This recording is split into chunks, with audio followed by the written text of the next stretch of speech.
Good morning everyone. कल का class तो छोटा हुआ और लेकिन आज आज का क्लास थोड़ा बड़ा होने वाला है, क्योंकि हम लोग आज का टॉपिक डिस्कस करने वाले हैं। मतलब एग्जीक्यूटिव पूरा ही खत्म कर देंगे आज। एग्जीक्यूटिव पूरा ही खत्म कर देंगे। एग्जीक्यूटिव में कौन आता है? President, vice president, council of minister और अटॉर्नी जनरल भी एग्जीक्यूटिव में आता है। याद रखिएगा, अटॉर्नी जनरल भी एग्जीक्यूटिव में आता है। लेकिन क्लास स्टार्ट करने से पहले, how is your energy, high और लो? देखिए एनर्जी कैसा है आपका अभी, हाई और लो। यही एक चीज है जो ये पूरा एग्जाम सर्कल में सबसे ज्यादा इंपॉर्टेंट है, क्योंकि ये जो एग्जाम जो साइकिल है ना, वो आदमी को तोड़ देता है। देखिए बहुत अच्छा रिवार्ड है, लेकिन किसके लिए? जिसका रिजल्ट क्लियर हो रहा है। लेकिन बहुत लोगों का रिजल्ट क्लियर नहीं होता है, अटेम्प्ट भी खत्म हो जाता है। तो अगर आपके पास अपॉर्चुनिटी है कि आपका अटेम्प्ट अभी भी बचा हुआ है, और तो never be less on your energy, keep fighting. मतलब हमेशा लगेगा कि आज नहीं पढ़ूंगा, कल पढ़ लूंगा, मेरे से नहीं होगा, वैसा नहीं सोचना है। Never thought like that. जब तक आप इस प्रिपरेशन में हैं, तब तक आप सोचिए कि मैं ये कर ही लूंगा।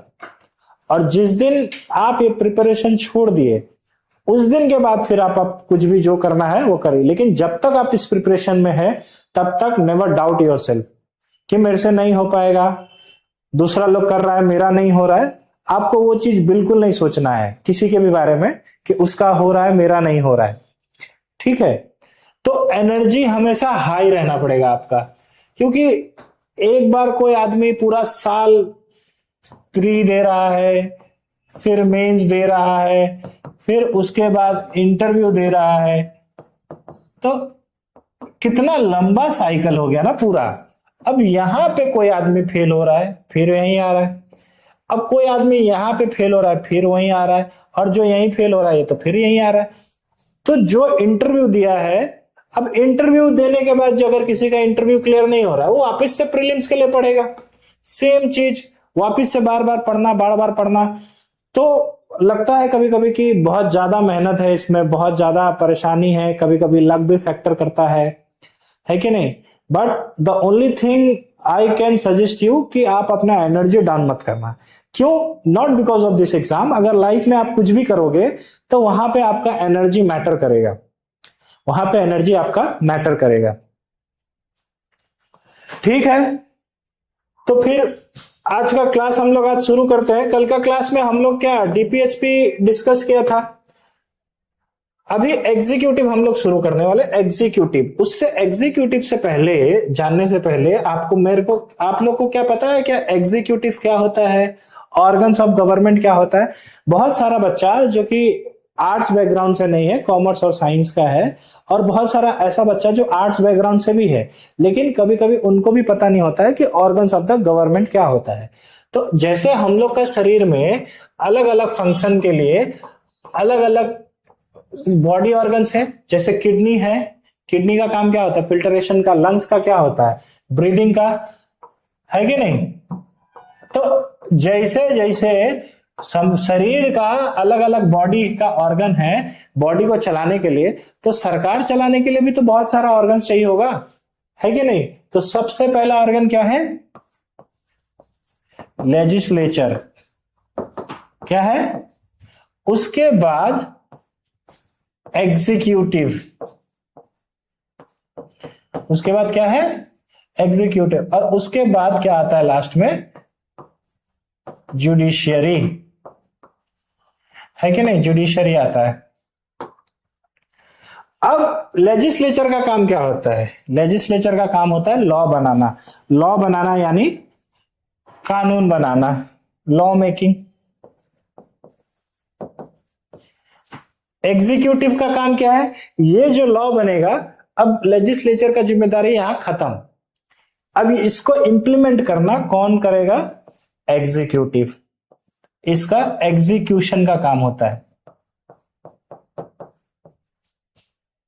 समझ में आया? अब जुडिशरी का काम क्या है? एग्जीक्यूटिव का भी काम यहां खत्म, जुडिशरी डिसाइड करेगा, या जुडिशरी का काम क्या है, ये इंप्लीमेंटेशन अच्छा से हुआ है या नहीं। लुक इंप्लीमेंटेशन,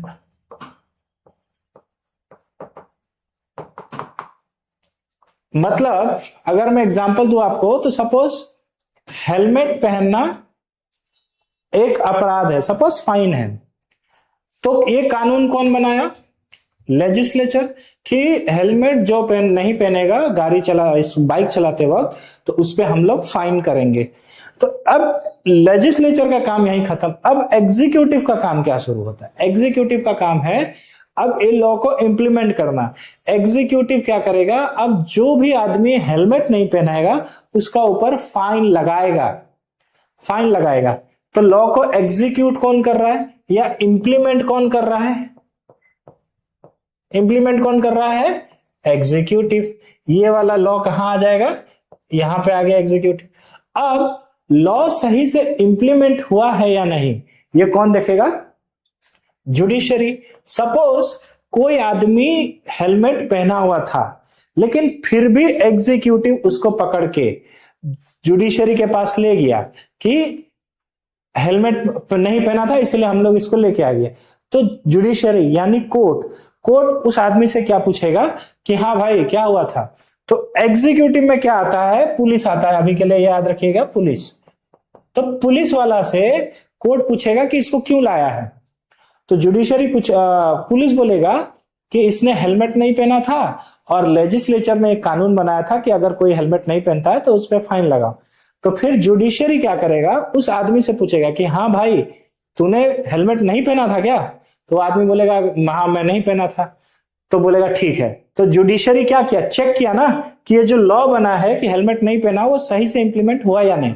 सपोज ये आदमी नहीं पहना होता, बोले हेलमेट पहना हुआ है, फिर भी एग्जीक्यूटिव उसको पकड़ के ले गया, तो जुडिशरी उससे पूछेगा ना कि क्या हुआ था, तो बोलेगा मैं हेलमेट पहना हुआ था फिर भी मेरा चालान काट दिया, फाइन काट दिया। तो एग्जीक्यूटिव को पूछेगा कि किस चीज के लिए फाइन काटा है, तो ऐसा लॉ है ना, तो वो जुडिशरी लॉ में क्या लिखा हुआ है, एग्जीक्यूटिव बोलेगा लॉ में जो हेलमेट पहना हुआ है उसको पकड़ना है। तो फिर जुडिशरी बोलेगा तो फिर क्यों इसको पकड़ के लेके आया, तो इसका मतलब क्या हुआ कि लॉ इंप्लीमेंटेशन ठीक नहीं हुआ है कि नहीं। तो इसको कौन ठीक करेगा, जुडिशरी, जुडिशरी ठीक करेगा। ये लाइट चला गया क्या, एक मिनट सॉरी, हाँ ये फिर से वापस से करना पड़ेगा, कोई बात नहीं। तो यहां तक समझ में आ गया कि इसको ठीक कौन करेगा, जुडिशरी ठीक करेगा, है कि नहीं। तो अब हम लोग समझ गया कि ऑर्गन्स ऑफ द गवर्नमेंट क्या, लेजिस्लेचर, एग्जीक्यूटिव और जुडिशरी। आज हम लोग एग्जीक्यूटिव से शुरू करेंगे पढ़ना कि एग्जीक्यूटिव में कौन कौन आता है, फिर लेजिस्लेचर, फिर जुडिशरी, ये तीन मतलब ऑर्गन्स ऑफ द गवर्नमेंट है, ठीक है। तो सबसे पहला हम लोग शुरू करेंगे एग्जीक्यूटिव। तो एग्जीक्यूटिव में मैं बताता हूं आपको एग्जीक्यूटिव में कौन कौन आता है। तो एग्जीक्यूटिव में सबसे पहला जो टॉप मोस्ट, जो एक लाइन, अगर कहीं से एक लाइन जब शुरू होगा तो कोई ना कोई तो पहले पे खड़ा रहेगा ना फर्स्ट में। तो पहला जब लाइन शुरू होगा तो पहला जो आदमी एग्जीक्यूटिव का लाइन में जो खड़ा होगा वो कौन होगा, प्रेसिडेंट ऑफ इंडिया, ठीक है, प्रेसिडेंट ऑफ इंडिया। उसके बाद एग्जीक्यूटिव में कौन आता है, prime minister plus other minister, यानी टोटल मिला के काउंसिल ऑफ मिनिस्टर, ये एग्जीक्यूटिव का हिस्सा है। फिर उसके बाद वाइस प्रेसिडेंट भी है, फिर उसके बाद अटॉर्नी जनरल। अब ये हो गया यूनियन एग्जीक्यूटिव, यानी कि सेंट्रल गवर्नमेंट का जो एग्जीक्यूटिव है वो कौन है, president, vice president, council of minister, attorney general. वही at the same time parallelly अगर हम लोग स्टेट में देखें तो स्टेट का एग्जीक्यूटिव कौन है, governor, chief minister plus council of minister जो भी हो, है कि नहीं। तो ये हो गया सेंटर और स्टेट का। तो जैसा कि मैं अभी बताया कि यूनियन एग्जीक्यूटिव का हेड कौन है, प्रेसिडेंट। यूनियन एग्जीक्यूटिव का हेड कौन है, प्रेसिडेंट है, याद रखिएगा। अभी तो इसका मतलब हम लोग को प्रेसिडेंट के बारे में भी पढ़ना है। पहला तो यही है यूनियन एग्जीक्यूटिव। यूनियन एग्जीक्यूटिव का हेड कौन है, तो प्रेसिडेंट ऑफ इंडिया। तो हम लोग अब प्रेसिडेंट से पढ़ना शुरू करते हैं कि प्रेसिडेंट, अभी हम लोग अभी करंट प्रेसिडेंट कौन है इंडिया का, श्रीमती द्रौपदी मुर्मू, है कि नहीं।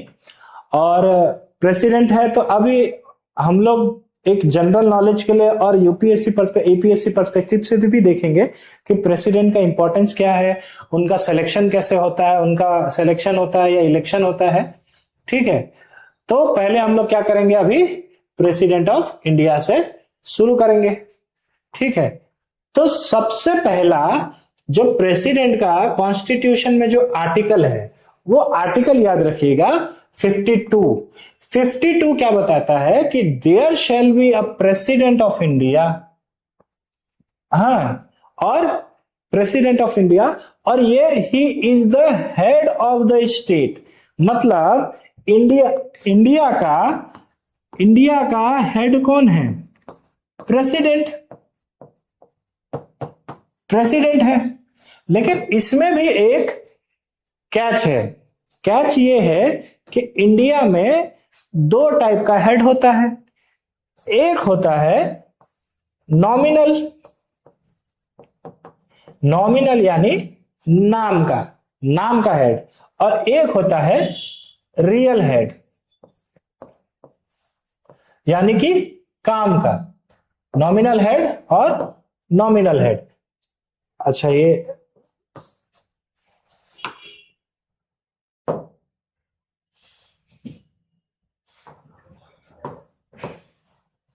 नॉमिनल हेड अब नॉमिनल हेड कौन है और रियल हेड कौन है? जैसे अब यहां पे तो लिखा हुआ है कि he is the head, sorry he हो गया, अभी तो हम लोग शी है। She is the head of the state. And अब हेड ऑफ द स्टेट, तो हेड भी दो टाइप का होता है, एक नॉमिनल एक रियल। अब नॉमिनल कौन है? प्रेसिडेंट। और रियल कौन है? Prime minister. इसमें दोनों में डिफरेंस क्या है? फॉर एग्जाम्पल, घर में दादाजी होते हैं, पिताजी भी होता है। क्या सारा जो डे टू डे डिसीजन जो है या कोई भी जो डिसीजन है वो कौन लेता है? दादाजी लेते हैं या पापा लेते हैं? ऑब्वियसली पापा लेते हैं, क्योंकि दादाजी का थोड़ा उनका टाइम चला गया, पापा का टाइम आया। लेकिन अगर कोई आपका पड़ोसी आपको पूछे कि आपका घर का हेड कौन है, तो आप किसका नाम लोगे, दादाजी या पापा का? ऑब्वियसली दादा का। तो अगर नॉमिनल हेड, और अगर वही आदमी आपसे पूछे कि सारा जो घर का डिसीजन कौन लेता है, तो पापा, क्योंकि वही सब कुछ कर रहे हैं। अभी घर कैसे चलाना है, किससे क्या रिलेशन मेंटेन करना है, कहां पे क्या करना है, घर बनाना है, घर खरीदना है, वो सारा डिसीजन कौन लेता है? पापा। लेकिन नाम का हेड कौन है? दादाजी। तो सेम कहानी है इंडिया का भी, कि नॉमिनल हेड यानी कि प्रेसिडेंट है, और रियल हेड वो कौन है? Prime minister. तो एक्चुअली में पावरफुल कौन हुआ इंडिया में, प्राइम मिनिस्टर और प्रेसिडेंट? तो the answer is prime minister. क्यों? क्योंकि डेली का डिसीजन, जो भी इंपॉर्टेंट डिसीजन है या कुछ भी है, वो सारा डिसीजन कौन लेता है? पीएम। और पीएम बस इनको रेफरेंस के लिए कि हाँ, प्रेसिडेंट को बताते हैं कि हम लोग ये डिसीजन लेने वाले हैं, आप एक बार देख लीजिएगा। ठीक है, और भी बहुत कुछ है प्रेसिडेंट का काम, वो हम लोग देखेंगे आगे। और तो ये समझ में आ गया प्रेसिडेंट का रियल हेड और नॉमिनल हेड का डिफरेंस। फिर उसके बाद she is the supreme commander of the defence forces. Defence forces में क्या है? आर्मी, नेवी और एयरफोर्स। ये तीनों का जो सुप्रीम कमांडर होता है, एक तो होता ही है इनका कमांडर जनरल, है कि नहीं? इनका कमांडर एयर चीफ मार्शल, और तो इनका कमांडर। अब ये तीनों को भी जो इनका जो कमांडेंट होगा, ये तो टॉप हो गया। लेकिन ये तीनों का भी ऊपर कौन रहता है? प्रेसिडेंट। तो ऐसा प्रीलिम्स में क्वेश्चन आ सकता है कि the supreme commander of the Indian army is army general, ऐसा भी आ सकता है ऑप्शन में, आर्मी जनरल। फिर उसके बाद ऑप्शन में ये भी दे सकता है फील्ड मार्शल, उसके बाद चीफ ऑफ डिफेंस स्टाफ, और या तो प्रेसिडेंट। अब अगर सुप्रीम कमांडर आया हुआ है तो आंसर क्या होगा? प्रेसिडेंट। समझ में आया?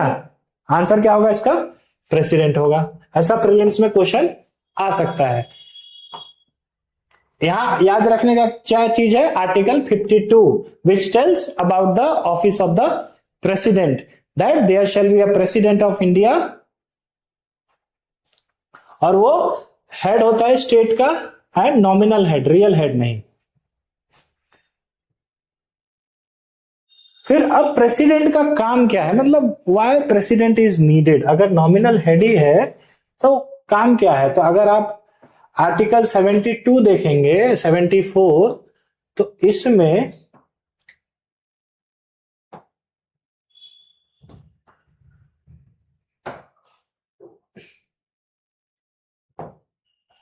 आर्टिकल 74 क्या बोलता है, 74(1) क्या बोल रहा है कि there shall be a council of minister, council of minister with the prime minister at the head, ठीक है, and to aid and advise the president.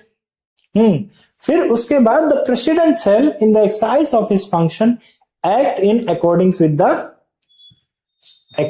The such advice, यानी कि जो एडवाइस है जो प्राइम मिनिस्टर और काउंसिल ऑफ मिनिस्टर जो दे रहा है, प्रेसिडेंट उसी के हिसाब से काम करेगा। फिर सेफ्टी इसमें है कि the president may require the council of minister to reconsider such advice once, however after reconsider the president must accept, added by 44th amendment act 1978 में ऐड किया गया था। मैं बताऊंगा ये क्या है, पहले एक बार रीड कर लेते हैं। आर्टिकल 74 जुडिशियल इम्यूनिटी, मतलब जो प्रेसिडेंट है वो कोई, प्रेसिडेंट को कोई भी एड एंड एडवाइस जो दिया गया है काउंसिल ऑफ मिनिस्टर के तरफ से वो जुडिशियली इम्यून है, मतलब कोर्ट कैन नॉट आस्क और inquire into the advice given by the council of minister.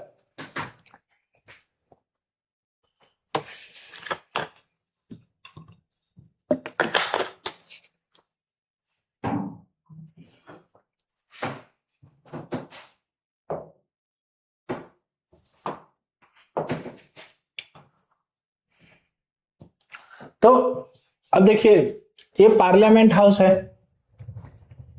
पूरा देश से आदमी आता है, दोनों लोकसभा राज्यसभा दोनों का मेंबर आता है। 543 प्लस 245, अभी इसी को तो बढ़ाने का बात चल रहा था, इसको बढ़ाने का बात था, लेकिन बोल क्या रहा था कि वुमेन रिजर्वेशन बिल के लिए है, लेकिन वुमेन रिजर्वेशन बिल के लिए नहीं था वो, एक्चुअली वो था डिलिमिटेशन के लिए। लेकिन डिलिमिटेशन और वुमेन बिल का क्या कनेक्शन हो गया, जब 2023 में नारी वंदन अधिनियम जो कॉन्स्टिट्यूशन अमेंडमेंट जब पास हुआ था 2023 में, जो कि 33% रिजर्वेशन देने का बात था, तो उसमें एक क्लॉज ऐड कर दिया गया था, क्या कि जो ये वुमेन रिजर्वेशन बिल है वो कब एप्लीकेबल होगा, आफ्टर द फर्स्ट डिलिमिटेशन, और अगर डिलिमिटेशन करेगा तब जाके वो एप्लीकेबल होगा। अब सरकार डिलिमिटेशन बिल लेके आया, लेकिन वो पास नहीं हो पाया, तो अल्टीमेटली अगर वुमेन रिजर्वेशन को अगर इंप्लीमेंट करना है तो डिलिमिटेशन बिल पास करना होगा, और डिलिमिटेशन पास करना नहीं चाह रहा है, तो एक्चुअली ये लूप में फंस गया, ट्रैप में फंस गया। अगर सरकार सच में अगर वुमेन रिजर्वेशन देना चाहती है तो वो वाला प्रोविजन हटा दो कि आप फर्स्ट डिलिमिटेशन के बाद वुमेन को रिजर्वेशन दोगे, नहीं, आप एक काम करो 2029 का लोकसभा इलेक्शन में दे दो, है कि नहीं। Why to wait for delimitation? Do not wait for delimitation. तो यहां पे वो मैं जब करंट अफेयर का एक एक्स्ट्रा क्लास लेके आऊंगा तो ये सारा चीज करूंगा, अभी के लिए बस ये जानना जरूरी है। तो ये 543 आता है आदमी लोग, अब ये 543 से ही 15% जो आदमी लोग है वही क्या बनता है, काउंसिल ऑफ मिनिस्टर, COM भी बोल सकता है इसको, COM, इसको शॉर्टकट में याद रखना, क्या COM, ठीक है, यहां तक समझ में आया। अब ये जो COM जा रहा है यहीं से जा रहा है, अब इसमें COM होता है, यानी कि एक होगा defence minister, home minister, finance minister, foreign minister, external affairs, और इनका सब एक सरदार कौन होता है, प्राइम मिनिस्टर। सरदार कौन है, प्राइम मिनिस्टर, और ये सब कौन सा है, और ये पूरा मिनिस्टर है। अब मिनिस्टर में भी 3 टाइप का मिनिस्टर आता है। Council of minister include council of minister include, सबसे पहला टॉप में कौन आता है? कैबिनेट मिनिस्टर, उसके बाद मिनिस्टर ऑफ स्टेट, है कि नहीं? उसके बाद कौन आता है? उसके बाद आता है डेप्यूटी मिनिस्टर। ये सीओएम समझा रहा हूं ताकि ये सीओएम तो हम आगे पढ़ेंगे, वैसे डेप्यूटी मिनिस्टर। अब ये सारा सीओएम का हिस्सा है, लेकिन सीओएम इतना ज्यादा बड़ा होता है कि बार बार मिलना तो मुश्किल हो जाएगा और कोई डिसीजन लेना मुश्किल हो जाएगा। तो कैबिनेट जो मिनिस्टर है, कैबिनेट मिनिस्टर आप सुने भी होंगे कैबिनेट मिनिस्टर बहुत बार। तो कैबिनेट मिनिस्टर का ही मेन काम होता है, cabinet minister plus prime minister, prime minister अकेले और कैबिनेट मिनिस्टर पूरा। तो अब क्या बात आता है कि जो भी 74 क्या बोल रहा है कि प्रेसिडेंट काम करेगा किसका? एड एंड एडवाइस पे, सीओएम का एड एंड एडवाइस पे। सीओएम में कौन आता है? COM plus prime minister. इसका मतलब जो भी प्राइम मिनिस्टर बोलेगी या बोलेंगे वो प्रेसिडेंट को मानना ही होगा। लेकिन ये कब ऐड किया गया था और ये बाउंड होगा? पहले क्या हुआ था कि ये चीज बाउंड नहीं था प्रेसिडेंट पे, प्रेसिडेंट पे ये चीज बाउंड नहीं था कि जो प्रेसिडेंट ये जो एड एंड एडवाइस जो दे रहे हैं काउंसिल ऑफ मिनिस्टर कि एड एंड एडवाइस जो दे रहे हैं वो प्रेसिडेंट पे बाउंड नहीं होगा। पहले ऐसा मतलब कन्वेंशन था कि प्रेसिडेंट यूजुअली मान जाते हैं, लेकिन फिर क्या हुआ? प्रेसिडेंट तो बाउंड नहीं है। तो फिर उसके बाद इंदिरा गांधी ने क्या कर दिया? इसमें अमेंडमेंट लाके एड एंड एडवाइस को बाउंड कर दिया कि प्रेसिडेंट को अब मानना ही होगा।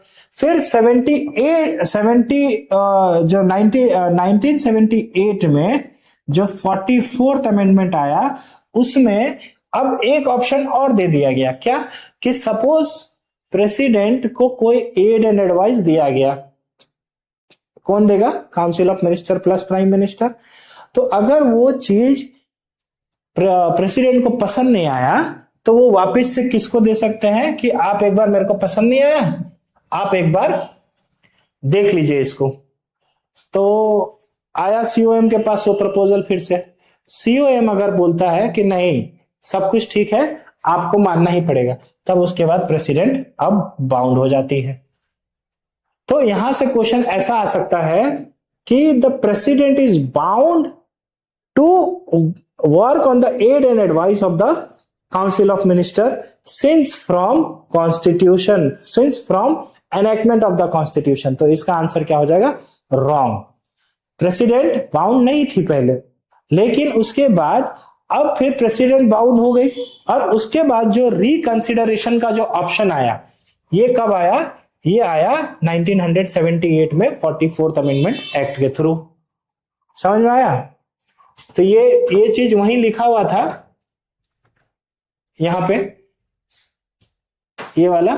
और ये जो भी एड एंड एडवाइस देगा वो जुडिशियली इम्यून है, जुडिशरी कैन नॉट इंक्वायर। उसके बाद अगर आपको प्रेसिडेंट बनना है, suppose if you are UPSC and AP aspirant and want कि भाई क्या रखा हुआ है ये सब में, एक काम करता हूं, मन आया प्रेसिडेंट बनता हूं। आपका मन हो सकता है, मेरा भी मन हो सकता है कि नहीं? बोले आपका मन आया कि आप प्रेसिडेंट बने, तो बन सकते हैं क्या? तो हाँ बिल्कुल बन सकते हैं, but be a citizen of India, वो तो हम लोग सब है ही। अगर आप यूपीएससी एपीएससी का फॉर्म भरा है तो इसका मतलब आप इंडियन सिटीजन है, इसीलिए भरे। तो ये क्राइटेरिया तो हम लोग दोनों पार कर लिया। Have completed 35 years of age. अब यहां पे हम लोग में से लगभग आधा आदमी से ज्यादा हो सकता है वो इस एज में नहीं पहुंचा है, तो इस क्राइटेरिया को हम लोग यहीं फेल कर दिया। तो इसका मतलब हम लोग अभी प्रेसिडेंट नहीं बन सकता है। उसके बाद be qualified for election as a member of Lok Sabha, यानी कि आपको मेंबर ऑफ लोकसभा होना नहीं है, मतलब you don't don't need to be a member of Lok Sabha. आपको लोकसभा का मेंबर होना जरूरी नहीं है, बट आप इलिजिबल हो कि आप लोकसभा का मेंबर बन सके। लोकसभा का मेंबर बनने के लिए जो जो एलिजिबिलिटी क्राइटेरिया चाहिए वो अगर आप में है तो आप प्रेसिडेंट का इलेक्शन भी खेल सकते हैं। फिर उसके बाद क्या है, not hold any office of profit under the government. अब वैसा एक ऑफिस ज्वाइन नहीं करना है जहां उस ऑफिस को गवर्नमेंट ने क्या डिक्लेयर किया हुआ, ऑफिस ऑफ प्रॉफिट डिक्लेयर किया हुआ। तो इतना ज्यादा तो हो गया। सपोज हम लोग में से कोई एक आदमी है रमेश, रमेश पूरा क्राइटेरिया देख लिया, तो क्या वो जा सकता है, नॉमिनेशन भर सकता है? तो हाँ भर सकता है, लेकिन उसके लिए भाई 50 प्रपोजर चाहिए और 50 सेकेंडर्स, मतलब 50 आदमी आपका नाम ले और 50 आदमी और आपको सपोर्ट करे, यानी कि टोटल 100 एमपी का आपको सपोर्ट होना पड़ेगा। अब कोई एक रैंडम आदमी का तो सपोर्ट होगा नहीं, 50 आदमी 100 आदमी का, 100 एमपी का। तो इसीलिए एक आम आदमी का प्रेसिडेंट बनना तो इम्पॉसिबल है, क्योंकि पॉलिटिकल पार्टी तो देखिए प्रेसिडेंट तो ऐसे बायस नहीं होता है, लेकिन प्रेसिडेंट क्या, जो उसको बनाएगा वो उसी का बात मानेगा।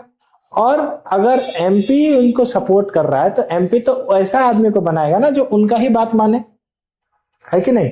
तो आप, मैं, रमेश, ये लोग प्रेसिडेंट अभी फिलहाल के लिए तो नहीं बन सकता है। क्यों? क्योंकि हम लोग को 50 प्रपोजर नहीं होगा और 50 सेकेंडर्स नहीं होगा, मतलब हम लोग नॉमिनेशन ही फाइल नहीं कर पाएगा। इलेक्शन तो बात का बात, नॉमिनेशन ही फाइल नहीं कर पाएगा। हाँ, अगर आपको लगता है कि मोदी जी से और राहुल गांधी जी से आपका अच्छा रिलेशन है तब तो बन सकते हैं फिर। और उसके लिए सिक्योरिटी डिपॉजिट आपको 15,000 रुपया भी कराना पड़ेगा। क्यों? क्योंकि आपको मिल गया और आप इलेक्शन प्रोसेस में पैसा खर्चा हो गया, है कि नहीं? इलेक्शन प्रोसेस में पैसा खर्चा होगा ना इलेक्शन कमीशन का, तो वो पैसा तो आपको देना पड़ेगा। तो 15,000 रुपया आपको एज अ डिपॉजिट जमा करना पड़ेगा। वो डिपॉजिट कब? जब आप नॉन सीरियस कैंडिडेट है और फिर भी आपका मन कर रहा है कि इलेक्शन लड़ूं, तो ठीक है, आप 15,000 दीजिए। और अगर आपको एक तय लिमिट से, मिनिमम लिमिट से ज्यादा वोट मिलता है तब ये 15,000 वापिस दे दिया जाएगा, और अगर कम मिलता है तो ये 15,000 आरबीआई इलेक्शन कमीशन का हो जाएगा। क्यों? क्योंकि बोलेगा, और ये लिमिटेशन कितना है, 1/6 ऑफ द टोटल वोट्स। समझ में आया? अब इलेक्शन कैसे होता है प्रेसिडेंट का? तो इलेक्शन क्या है, इलेक्टोरल कॉलेज, यहां से क्वेश्चन आता है, ध्यान देखिए। Electoral college consist of, electoral college कौन कौन, मतलब वोट कौन दे सकता है? प्रेसिडेंट का इलेक्शन है तो इसमें कौन वोट दे सकता है? क्या हम और आप लोग भी दे सकते हैं क्या वोट? तो आंसर है नहीं, प्रेसिडेंट को हम लोग वोट नहीं देता है। प्रेसिडेंट को कौन वोट देता है? प्रेसिडेंट को वोट देता है elected members of both houses of parliament, यानी कि राज्यसभा का मेंबर प्लस लोकसभा का मेंबर। अब ये पूरा लोग वोट देगा, लेकिन याद रखिएगा ब्रैकेट में इलेक्टेड, क्योंकि राज्यसभा में नॉमिनेटेड मेंबर जाता था। नॉमिनेटेड मेंबर है ना, प्रेसिडेंट ही नॉमिनेट करता है। कितना? 12 आदमी। तो इसका मतलब ये 12 लोग वोट नहीं दे सकता है प्रेसिडेंट का इलेक्शन में। और लोकसभा में भी नॉमिनेटेड मेंबर होता है ना, एंग्लो इंडियन। ऐसा है क्या? तो आंसर है नहीं, एंग्लो इंडियन का प्रोविजन को अब स्क्रैप कर दिया गया है। अब एंग्लो इंडियन का प्रोविजन नहीं है। और उसके बाद ये तो हो गया,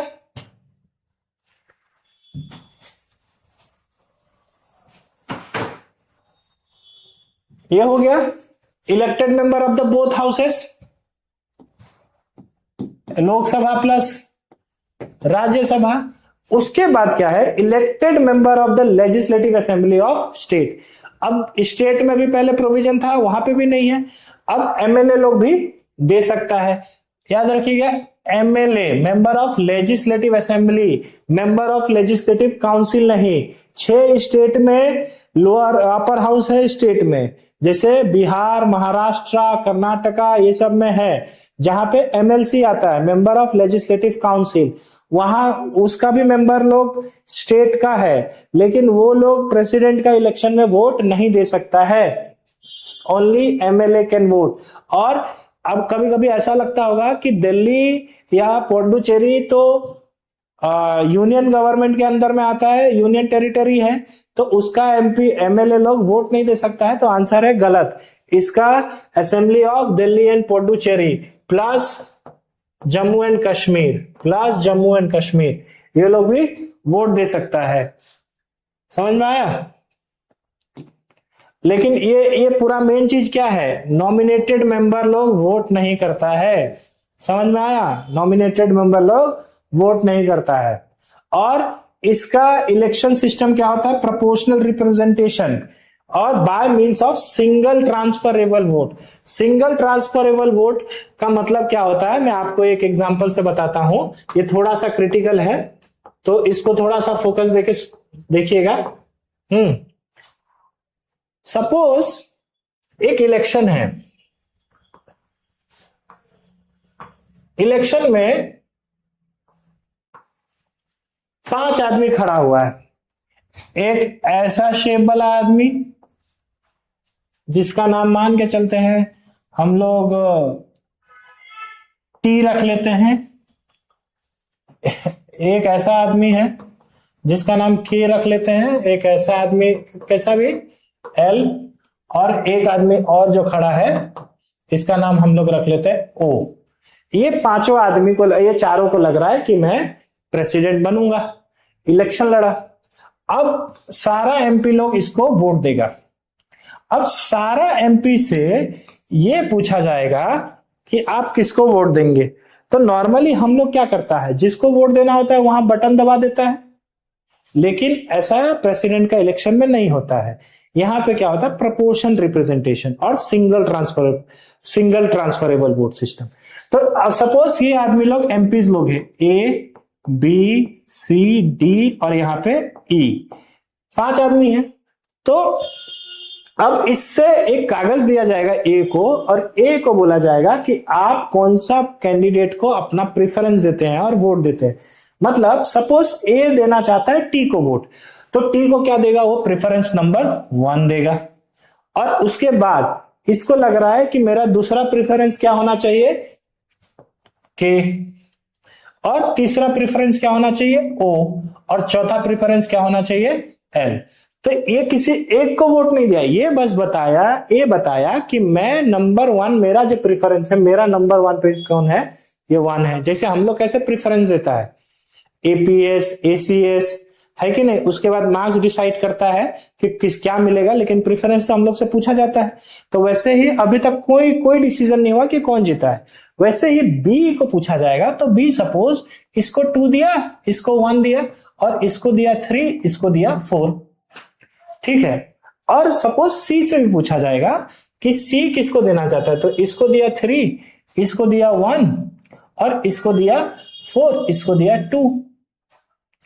और डी क्या करता है, डी से भी प्रेफरेंस लिया जाता है। डी क्या करेगा, इसको पूछेगा 1, ये इसको दे देगा 2, इसको दे देगा 4, इसको दे देगा 3। और ई क्या करेगा, ई से भी पूछा जाएगा। अब ई क्या करेगा, ई अगर किसी को प्रेफरेंस देता है, इसको 1, इसको 2, इसको 3, इसको 4। अब चेक किया जाएगा कि अगर कितना कैंडिडेट से वोट देने के लिए, 1 2 3 4 5, यानी कि इसका मेजोरिटी कितना हो गया, 3। अगर किसी को भी, कोई भी कैंडिडेट को 3 या 3 से ज्यादा प्रेफरेंस 1 वाला मिला है, तो वो जीत जाएगा। अब हम लोग काउंट करते हैं कि प्रेफरेंस नंबर 1 कितना मिला है इसको, टी को। तो 1 2 3, इसका मतलब इसको 3 मिल गया। एक इसको कितना मिला था, 1 2, इसको 2 मिला, इसको तो मिला ही नहीं, इसका मतलब ये कैंसल, ये लोग का वोट। तो इलेक्शन कौन जीत गया, ये जीत गया। अगर सपोज अगर ये बोले, इसको ऐसा होता कि ये जो इसको जो मिला है 1, इसको नहीं मिलता, इसको मिलता 3, और इसको मिलता,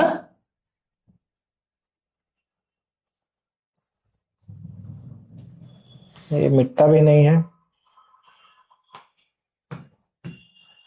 हाँ, तो इसको मिल जाता 1।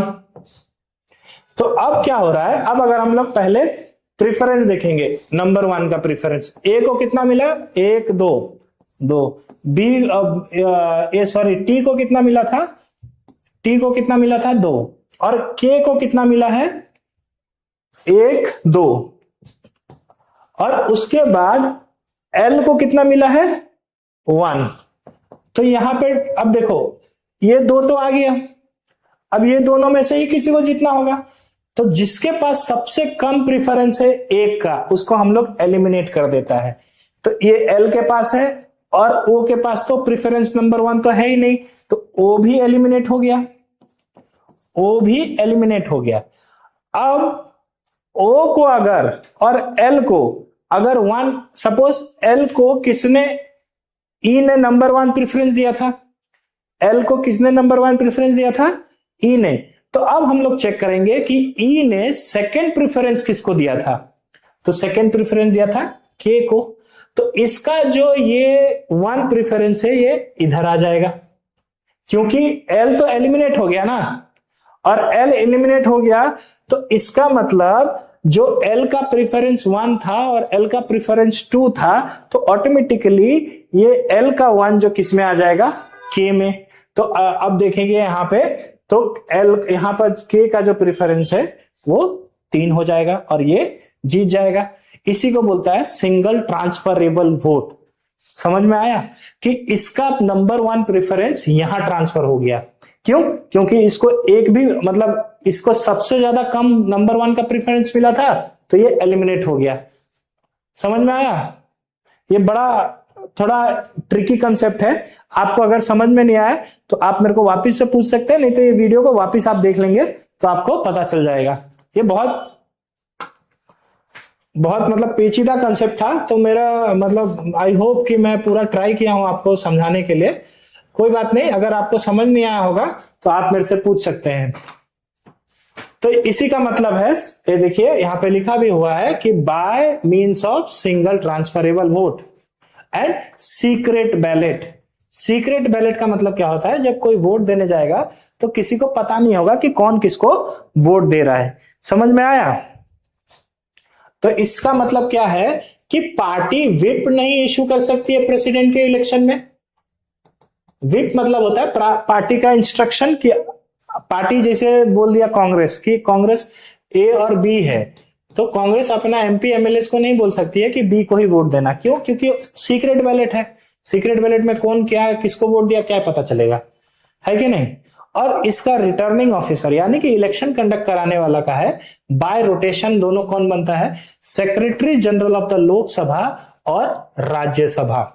रोटेशन पे एक बार आरओ कौन बनेगा, सेक्रेटरी जनरल लोकसभा, और एक बार कौन बनेगा, सेक्रेटरी जनरल राज्यसभा।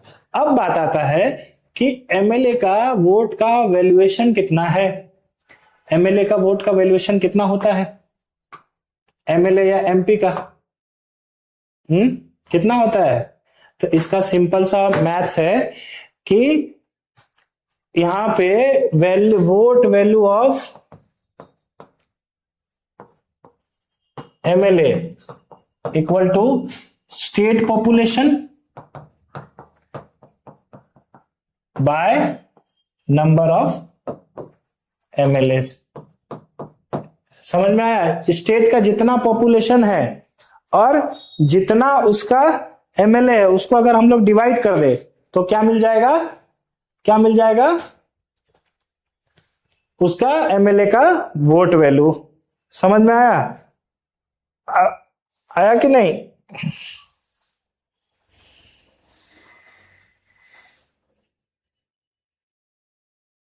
यहां तक समझ में आ गया। अब ये जो फिगर है ये तो बहुत बड़ा हो जाएगा, है कि नहीं, बहुत ज्यादा आ जाएगा, तो इसको शॉर्ट करने के लिए हम लोग 1/1000 कर लेते हैं, 1/1000 कर लेते हैं। अब ये वोट वैल्यू तो हम लोग ले आया एमएलए का, लेकिन एमपीस का कितना होता है, तो वोट वैल्यू ऑफ एमपीस, तो इसका नॉर्मल सा बात है नंबर ऑफ एमपीस उसके बाद नंबर ऑफ एमपीज, उस सॉरी ये उल्टा हो गया, ऐसे लिखना चाहिए था मेरे को, number of MLAs divided by number of elected MPs. समझ में आया? अब ये बात था, ये 1971 का पॉपुलेशन सेंसस के ऊपर था। अब इसको भी चेंज करना था 2026 में, क्योंकि सेंसस होगा, क्योंकि डिलिमिटेशन को हम लोग वहां तक ब्लॉक कर लिया था। अब प्रेसिडेंट का भी तो वोट वैल्यू हम लोग चेंज करना था, लेकिन ये भी डिलिमिटेशन नहीं हुआ, तो ये भी रुका हुआ है। तो ये भी one of the important topic हो जाता है प्रीलिम्स के लिए। हो सकता है इसमें से कुछ पूछ ले, है कि नहीं? अब आसाम का एक एमएलए का वॉल्यू कितना है बताइए? आप लोग गूगल में अगर देख के सर्च करके बताइए।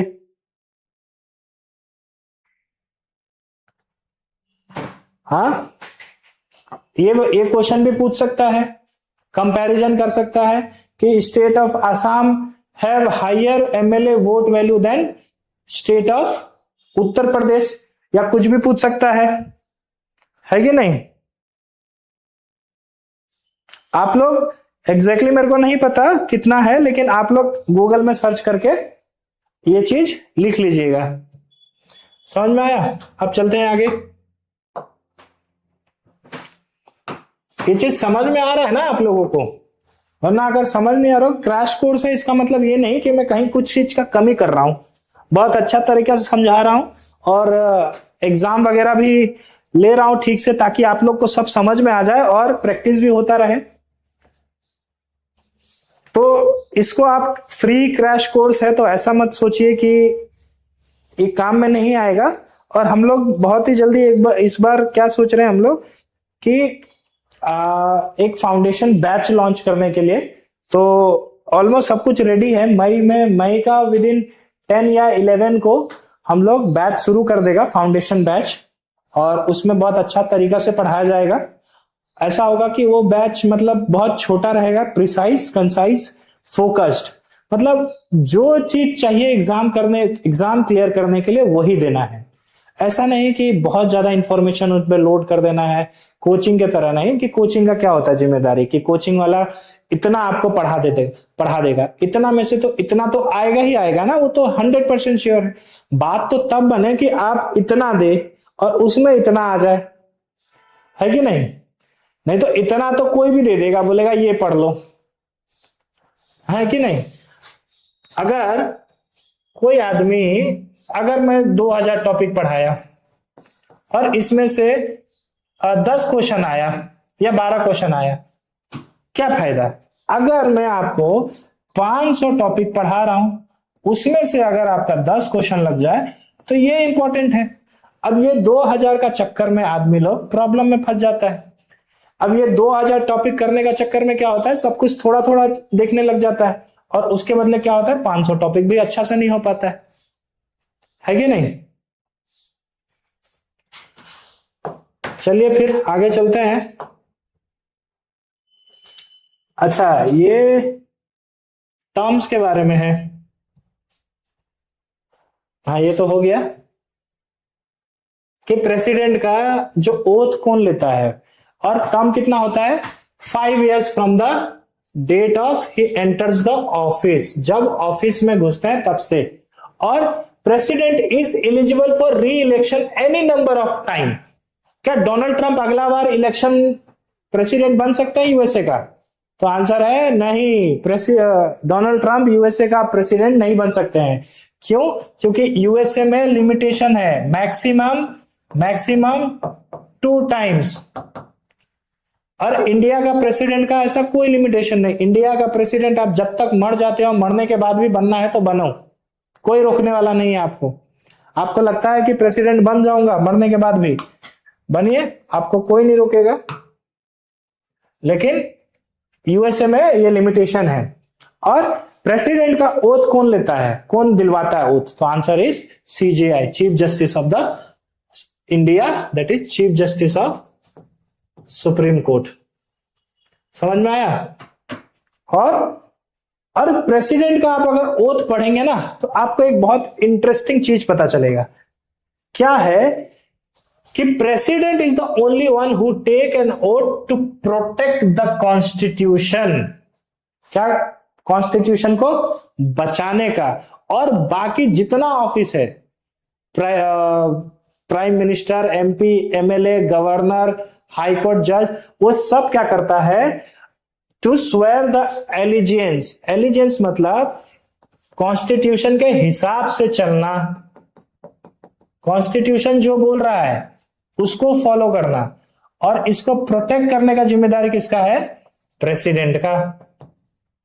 समझ में आया? बाकी सबको तो कॉन्स्टिट्यूशन के थ्रू और कॉन्स्टिट्यूशन को अपहेल्ड करना है, लेकिन प्रेसिडेंट का जिम्मेदारी क्या होता है, कॉन्स्टिट्यूशन को बचाना। समझ में आया?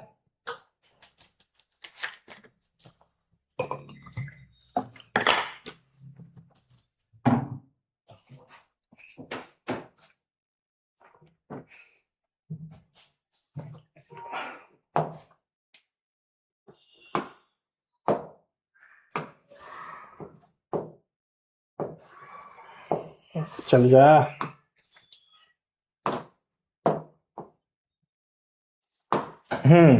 अब इम्पीचमेंट भी देख लेते हैं। इम्पीचमेंट, अब प्रेसिडेंट कुछ गड़बड़ करता है तो प्रेसिडेंट के साथ क्या किया जा सकता है वो देख लेते हैं। तो क्या है कि इम्पीचमेंट, आर्टिकल 61 बोलता है कि president can be impeach, but on what ground. कोई ग्राउंड कॉन्स्टिट्यूशन में मेंशन नहीं है। प्रेसिडेंट कोई भी, मतलब कोई भी कॉन्स्टिट्यूशन में ग्राउंड मेंशन नहीं है, बस सिंपली लिखा हुआ है वायलेशन ऑफ कॉन्स्टिट्यूशन। और इस चीज में जो एक क्वासी जुडिशियली एक फंक्शन हो जाता है इसका, हम लोग देखेंगे क्वासी जुडिशियली फंक्शन क्या है। अब इसमें क्या है, प्रेसिडेंट का अगर वायलेट करता है कॉन्स्टिट्यूशन को तो प्रेसिडेंट कैन बी इम्पीच्ड, मतलब प्रेसिडेंट को भी हटाया जा सकता है। तो उसका प्रोसेस क्या है कि सपोज ये लोकसभा है, ये राज्यसभा है। अब इसमें से कोई भी हाउस में प्रेसिडेंट को इम्पीच करने का प्रपोजल आ सकता है। सपोज लोकसभा में आया है कि नहीं, तो इसमें जो रेजोल्यूशन है, रेजोल्यूशन को 1/4 मेंबर जो है वो सपोर्ट करना पड़ेगा। मतलब लोकसभा का 1/4 मेंबर ये बोलना पड़ेगा कि प्रेसिडेंट को हम लोग हटाना चाहता है। फिर उसके बाद ये हाउस में 2/3 मेजोरिटी से ये प्रपोजल को पास होना पड़ेगा। 2/3 मेजोरिटी से, मतलब डिफिकल्ट है। 2/3 मेजोरिटी तो आना बड़ा मुश्किल है, वो भी स्पेशल मेजोरिटी, मतलब 2/3 प्रेजेंट एंड वोटिंग और 50% ऑफ द टोटल मेंबरशिप। उसके बाद ये प्रपोजल जो जाएगा ये फिर अब लोकसभा में जाएगा। तो लोकसभा के सामने ही अब प्रेसिडेंट का इंक्वायरी होगा, सेकेंड हाउस। और सपोज लोकसभा से अब राज्यसभा में जाएगा, तो राज्यसभा के पास प्रेसिडेंट का इंक्वायरी होगा कि बोलेगा हाँ भाई प्रेसिडेंट तू क्या किया था। ऐसे तो नहीं बोलेगा, मैं आपको लेमन भाषा में समझाने का कोशिश कर रहा हूं। तो प्रेसिडेंट को बोलेगा, लोकसभा राज्यसभा पूछेगा क्या हुआ था, तो वहां पे प्रेसिडेंट को अपना बात रखने का मौका दिया जाएगा। Principle of natural justice, no one will be punished unheard. तो यहां पे सेकेंड हाउस यानी कि Rajya Sabha is working as a quasi judicial body. समझ में आया? Quasi judicial body. अब ये जो सेकेंड हाउस है यानी कि राज्यसभा, मेरा जो एग्जांपल, कोई भी हाउस हो सकता है। जिसमें इनिशिएट हुआ प्रपोजल वो फर्स्ट हाउस, जिसमें ट्रांसफर होके पास होके गया वो सेकेंड हाउस। तो मैं एग्जांपल लिया हूं कि लोकसभा में रेजोल्यूशन पास हुआ, उसके बाद आप सेकेंड हाउस राज्यसभा में किया। तो प्रेसिडेंट का अब इंक्वायरी होगा, जो भी राज्यसभा इंक्वायरी करेगा, है कि नहीं। और प्रेसिडेंट का ये राइट है कि राज्यसभा का जो प्रोसेस है, इंक्वायरी है, उसमें वो पार्ट ले सके।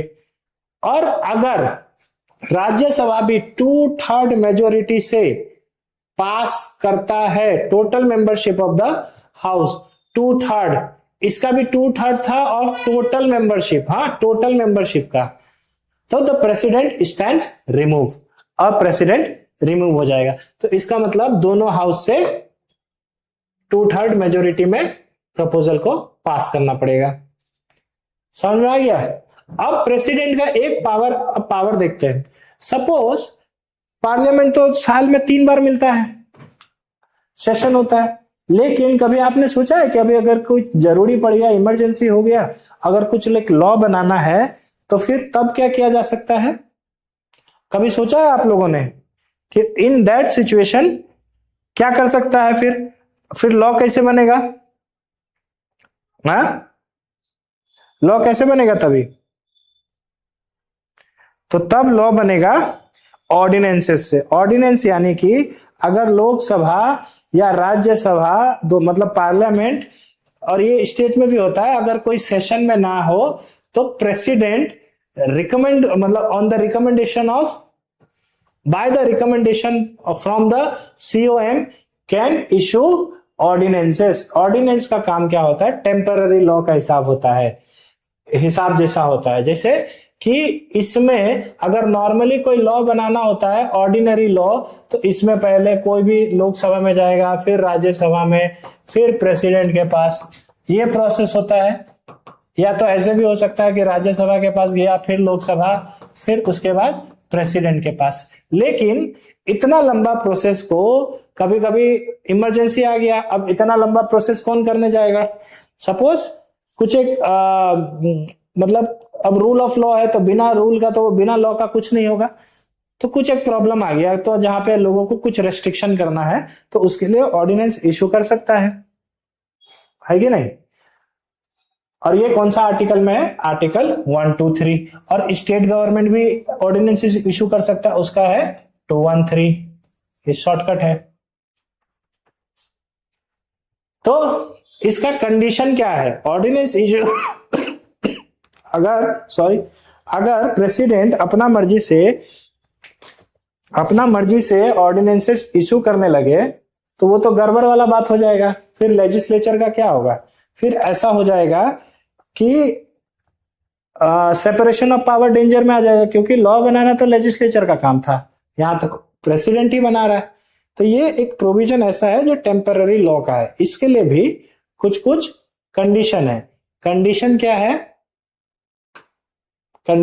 सबसे पहला कंडीशन है कि बोथ हाउसेस और आइदर हाउस, यानी कि दोनों हाउस, यानी कि राज्यसभा, लोकसभा अगर सेशन में ना हो तो पहला कंडीशन ये है। दूसरा, the president must be satisfied that circumstances exist which render it necessary for him to take immediate action. यानी कि पहला तो हो गया कि कोई हाउस सेशन में ना हो, या एक भी हाउस ना हो, या दोनों ना हो। और दूसरा, प्रेसिडेंट को खुद लगना चाहिए कि इमरजेंसी आ गया है और वैसा एप्लीकेबल। अब एक बार ऑर्डिनेंस इशू कर दिया तो उसका वैलिडिटी कितना होता है? तो an ordinance has the same force and effect act as an act of parliament. बताया कि जैसा एक्ट ऑफ पार्लियामेंट होता है सेम वैसा होता है, कुछ भी चीज का कमी नहीं है इसमें, सेम वही चीज। फिर ऑर्डिनेंस कितना देर तक होता है, कितना देर तक चलेगा? तो an ordinance must be held laid before parliament when it reassemble. ठीक है, आपको जब आपका एक्ट नहीं बना था, मतलब जब पार्लियामेंट सेशन में नहीं था, तो तब तो आप एक्ट बना दिए, ठीक है। लेकिन जब आप पार्लियामेंट जब वापस सेशन में आया है तो आप उसको लेके आइए, हम लोग पास करेंगे, है कि नहीं? नहीं तो ऐसा भी तो हो सकता है कि प्रेसिडेंट कुछ गलत कानून बना दे without the approval of legislature. तो इसको भी चेक करने के लिए क्या वापस लेजिस्लेचर के पास आएगा, और लेजिस्लेचर का कौन बनाने का जिम्मेदारी किसका है, और लॉ बनाने का जिम्मेदारी किसका है? लेजिस्लेचर का। ठीक है, समझ में आया? फिर उसके बाद इसका ड्यूरेशन कितना रहता है?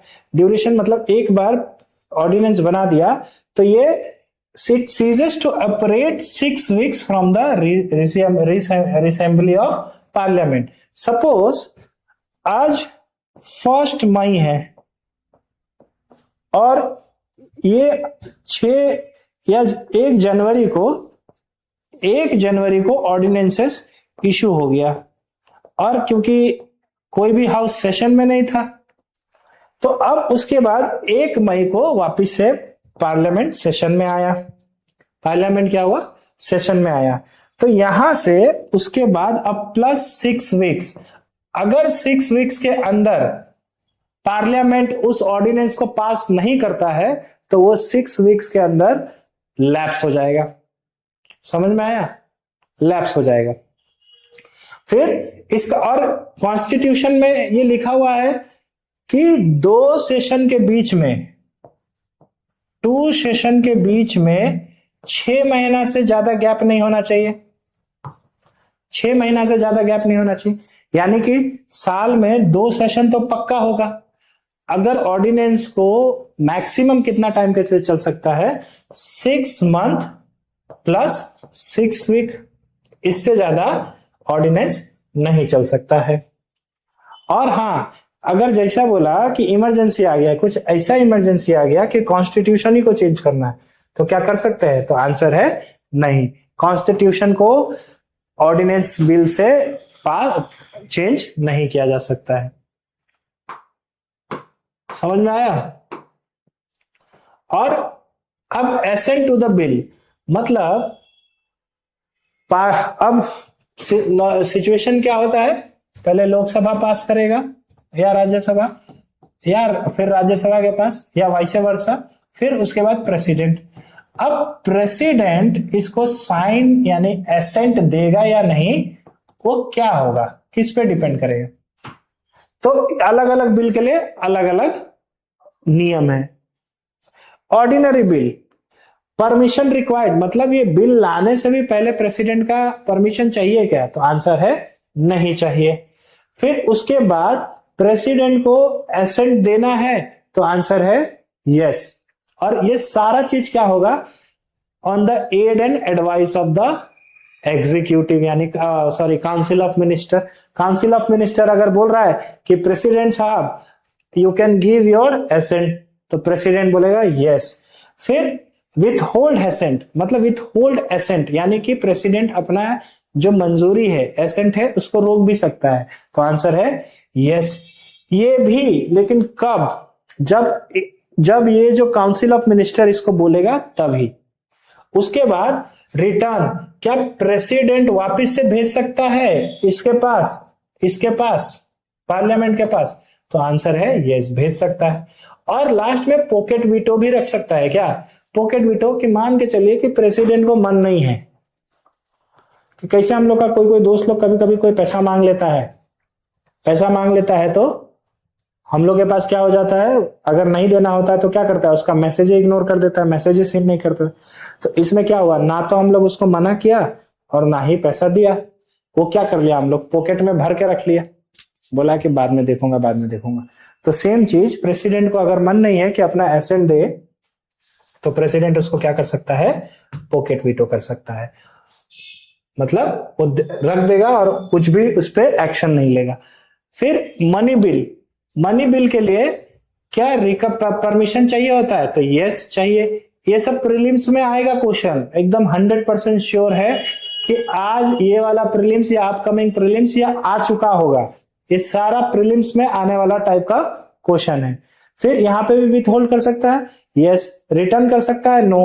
रिटर्न करने का तो सवाल नहीं पैदा होगा ना, क्योंकि जब मैं ये बिल ला रहा था तो आपसे ही तो पूछ के लाया था, तो आप फिर क्यों रिटर्न कर रहे हो? अगर रोकना ही था तो तभी रोक लेते, है कि नहीं? पॉकेट वीटो इसमें भी कर सकता है। फिर कॉन्स्टिट्यूशनल अमेंडमेंट बिल, तो इसमें प्रायर परमिशन चाहिए, तो नो ही चाहिए। और एसेंट, इसमें कंपलसरी एसेंट देना ही देना होगा। किसमें? कॉन्स्टिट्यूशनल अमेंडमेंट में। समझ में आया? और बाकी सब नहीं कर सकता है, विथ होल्ड भी नहीं कर सकता है, रिटर्न भी नहीं कर सकता है, पॉकेट वीटो भी नहीं कर सकता। फिर स्टेट बिल, स्टेट में कोई बिल अगर पास होता है तो आर्टिकल 201 क्या बोलता है कि governor can send it for the reference of the president. तो प्रायर परमिशन नहीं चाहिए, गिव एसेंट दे सकता है, withhold assent yes, return reconsideration yes, pocket veto yes. इसी के लिए तो अभी बवाल हुआ था ना सुप्रीम कोर्ट में कि प्रेसिडेंट को बाउंड करना है कि इतना दिन में भेजना ही पड़ेगा। समझ में आया?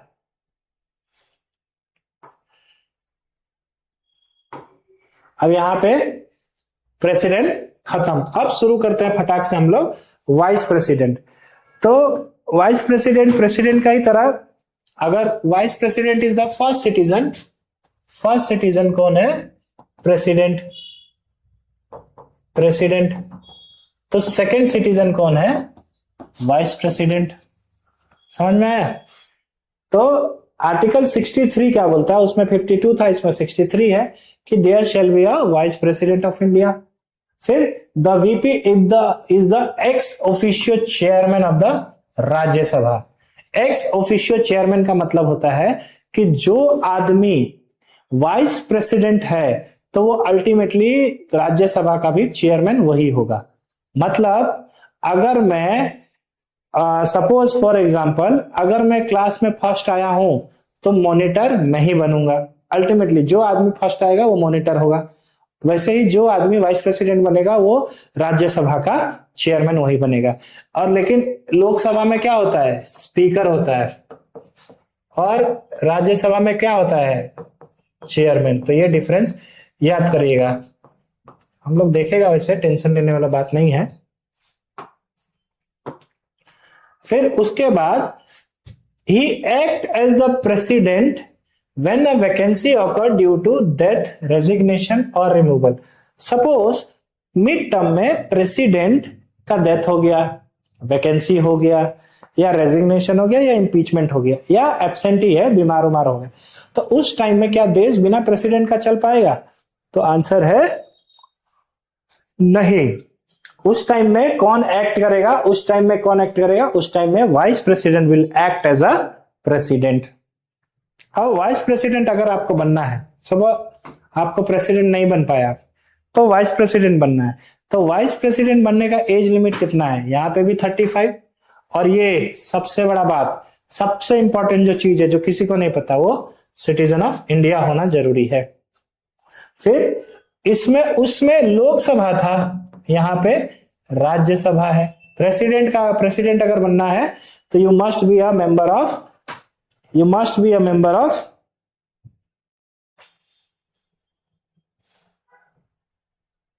समझ में आया?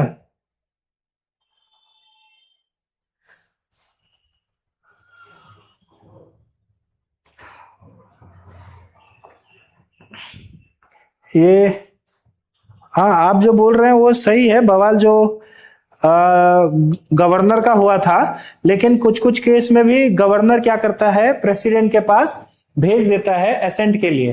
तो वहां पे भी प्रॉब्लम बहुत सारा केसेस में है, और गवर्नर का भी है, तो दोनों होते रहता है। आप सही बोल रहे हैं। गवर्नर का भी, अभी जो तमिलनाडु का गवर्नर के साथ लफड़ा था, वो सुप्रीम कोर्ट ने फिर ऑर्डर दिया था कि आपको विद इन टाइम लिमिट एक सेट कर दिया था कि आपको एसेंट देना ही पड़ेगा। फिर तभी तो प्रेसिडेंट फिर आर्टिकल 143 यूज करके ये सब पूछा, क्या सुप्रीम कोर्ट या जुडिशरी एग्जीक्यूटिव पे, मतलब या गवर्नर को एक टाइम लिमिट सेट कर सकता है क्या? तो सुप्रीम कोर्ट कहा था कि नहीं कर सकता, जुडिशरी हम लोग नहीं बता सकता, हम लोग बस सजेशन दे सकता है। तो आप सही बोल रहे हैं, प्रेसिडेंट या गवर्नर का बात। फिर अब देखते हैं वाइस प्रेसिडेंट का, कि वाइस प्रेसिडेंट का कहानी क्या है। अब अगर आपको वाइस प्रेसिडेंट बनना है तो you must be qualified for election as a member of Rajya Sabha. मतलब आप राज्यसभा का मेंबर होना जरूरी नहीं है, but you must be qualified enough. अगर आपको जरूरी नहीं है कि आप ग्रेजुएशन के बाद एपीएससी दे या यूपीएससी दे, लेकिन आप ग्रेजुएशन कर लिए हैं तो इसका मतलब आपको मन करेगा तो आप यूपीएससी एपीएससी का फॉर्म भर सकते हैं। सेम कहानी, तो इसका मतलब क्या हुआ? यूपीएससी एपीएससी का फॉर्म भरने के लिए क्या चाहिए? ग्रेजुएशन। और अगर आपको वाइस प्रेसिडेंट बनना है तो आपको इतना ज्यादा क्वालिफाइड होना पड़ेगा कि आप राज्यसभा का मेंबर बन सकते हैं। फिर उसमें भी same, not hold any office of profit. समझ में आया?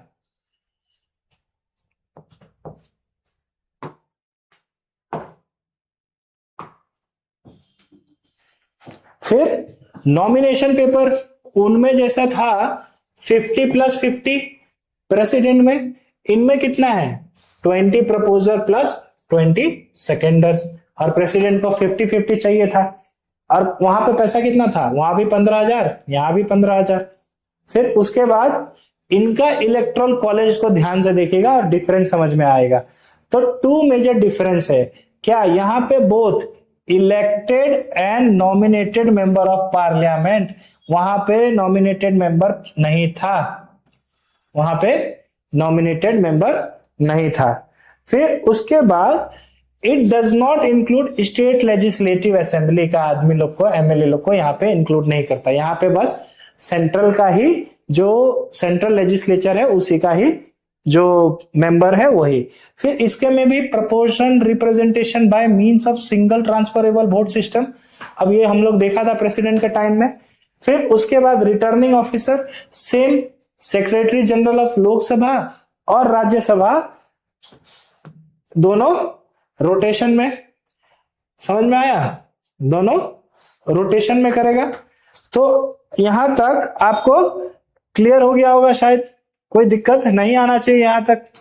अगर आता है तो आप मेरे को कमेंट सेक्शन में बता सकते हैं कि आपको प्रॉब्लम है या कुछ और चीज समझ नहीं आ रहा है। समझ में आया कि नहीं? हाँ,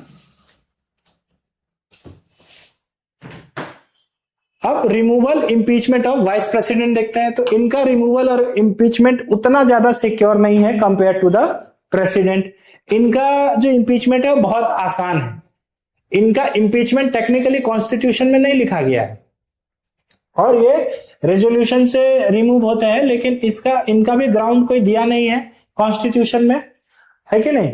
और लेकिन इसका उनका प्रेसिडेंट का जो रेजोल्यूशन है, प्रेसिडेंट का रेजोल्यूशन जो था इंपीचमेंट का, वो लोकसभा और राज्यसभा किसी में भी आ सकता था, किसी में भी आ सकता था। लेकिन वाइस प्रेसिडेंट का इंपीचमेंट सिर्फ राज्यसभा में ही इनिशिएट हो सकता है। क्यों? क्योंकि ही इज द चेयरमैन ऑल्सो। तो इनको हटाना है तो यहीं से रेजोल्यूशन पास किया जाएगा, है कि नहीं? और यहां पे इफेक्टिव मेजोरिटी चाहिए था प्रेसिडेंट में। प्रेसिडेंट में कितना चाहिए था? 2/3। इफेक्टिव मेजोरिटी मतलब majority of all the then member. All the then member का मतलब क्या हुआ? सपोज 245 राज्यसभा में आदमी है, इसमें से बोले 5 मर गया, डेथ हो गया, और 5 नहीं आया, एब्सेंट, तो कितना बचा? 235। तो 235 का 50%, ये हो गया इफेक्टिव मेजोरिटी। समझ में आया? और लोकसभा को बस एग्री कर देना है सिंपल मेजोरिटी के साथ कि हाँ, कि हम लोग भी एग्री करता है, तो जो वाइस प्रेसिडेंट है वो ऑफिस से रिमूव हो जाएगा। समझ में आया? और यहां डिफरेंस समझना है हम लोग को। हाँ, और एक बात मैं तभी आपको भूल गया था कि प्रेसिडेंट का इलेक्शन में नॉमिनेटेड मेंबर हिस्सा लेते हैं? तो आंसर है नहीं लेता है। क्या प्रेसिडेंट का इंपीचमेंट प्रोसेस में नॉमिनेटेड मेंबर हिस्सा लेता है? तो आंसर है यस। इंपीचमेंट के टाइम में नॉमिनेटेड मेंबर लेते हैं, लेकिन अपॉइंटमेंट के टाइम में, इलेक्शन के टाइम में नॉमिनेटेड मेंबर अपना वोट नहीं डाल सकते हैं। समझ में आया? और इनका एक बार फंक्शन भी देख लेते हैं कि when the president acts as the president, जब प्रेसिडेंट, वाइस प्रेसिडेंट जब प्रेसिडेंट के जगह काम करते हैं तो he stops as working as chairman of Rajya Sabha. ठीक है, ये याद रखिएगा। उसके बाद he receive the salary and allowance as president. जब वो काम करते हैं प्रेसिडेंट के जगह पे तो उनको सैलरी किसका मिलता है? प्रेसिडेंट का, ना कि वाइस प्रेसिडेंट और ना कि चेयरमैन का।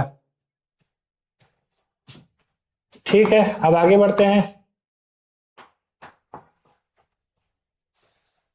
अब मेरे इंडिया का प्रेसिडेंट देखिए, यूपीएससी आजकल थोड़ा सा स्मार्ट हो रहा है।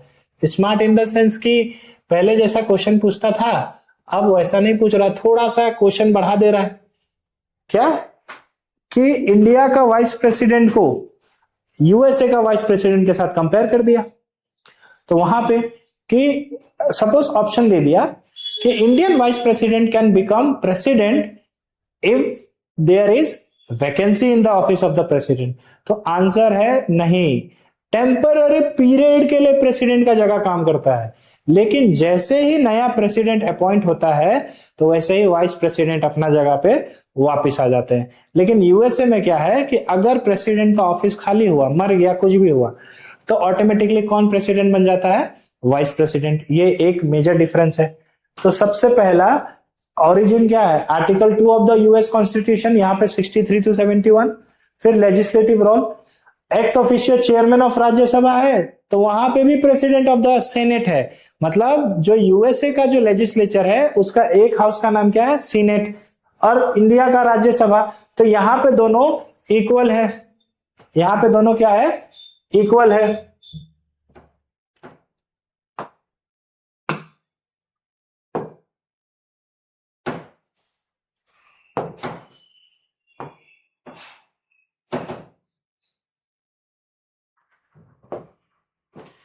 मैं बताऊंगा, यहां पे दोनों इक्वल है। अब act as a president for maximum 6 months अल्टीना new one is elected, temporary के लिए, लेकिन यहां पे सक्सीड कर जाते हैं। तो यहां पे थोड़ा सा पावर किसका ज्यादा है? यूएस वाइस प्रेसिडेंट का। फिर उसके बाद election, indirectly elected, election process बताया है। अब जैसा इलेक्शन प्रेसिडेंट का होता है यूएसए में, वैसा ही वाइस प्रेसिडेंट का भी होता है। तो यहां पे भी इलेक्शन प्रोसेस डिफरेंस है। यहां पे इक्वल था, जो जो टिक किया है वहां पे डिफरेंस है। रिमूवल, रेजोल्यूशन अभी बताया, राज्यसभा में रेजोल्यूशन पास होगा। यहां पे क्या होता है? Impeachment by the house and conviction by the state. यहां पे जैसा प्रेसिडेंट का इम्पीचमेंट होता है वैसे ही वाइस प्रेसिडेंट का। क्वेश्चन ये भी आ सकता है कि in India the impeachment process of president and vice president is same, तो आंसर होगा गलत। लेकिन वही ऑप्शन देगा कि in USA the impeachment process of USA and USA president and vice president is same, तो आंसर होगा यस। समझ में आया? अब हम लोग क्या क्या देख लिया? President, vice president. तो दो तो एग्जीक्यूटिव में खत्म। तीसरा क्या आता है? Council of minister. Council of minister में तीन टाइप का मिनिस्टर होता है, कैबिनेट, मिनिस्टर ऑफ स्टेट, और तीसरा डिप्टी मिनिस्टर। सबसे ज्यादा पावर किसके पास में रहता है? Cabinet minister. और ये जो मिनिस्टर ऑफ स्टेट, ये क्या करता है? वो कैबिनेट मिनिस्टर को हेल्प करता है, असिस्ट करता है। कभी कभी उनको इंडिपेंडेंट चार्ज भी दे दिया जाता है।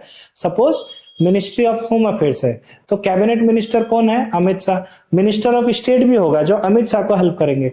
लेकिन कभी कभी कोई कोई जो छोटा मिनिस्ट्री होता है वो इंडिपेंडेंट चार्ज दे दिया जाता है। समझ में आया?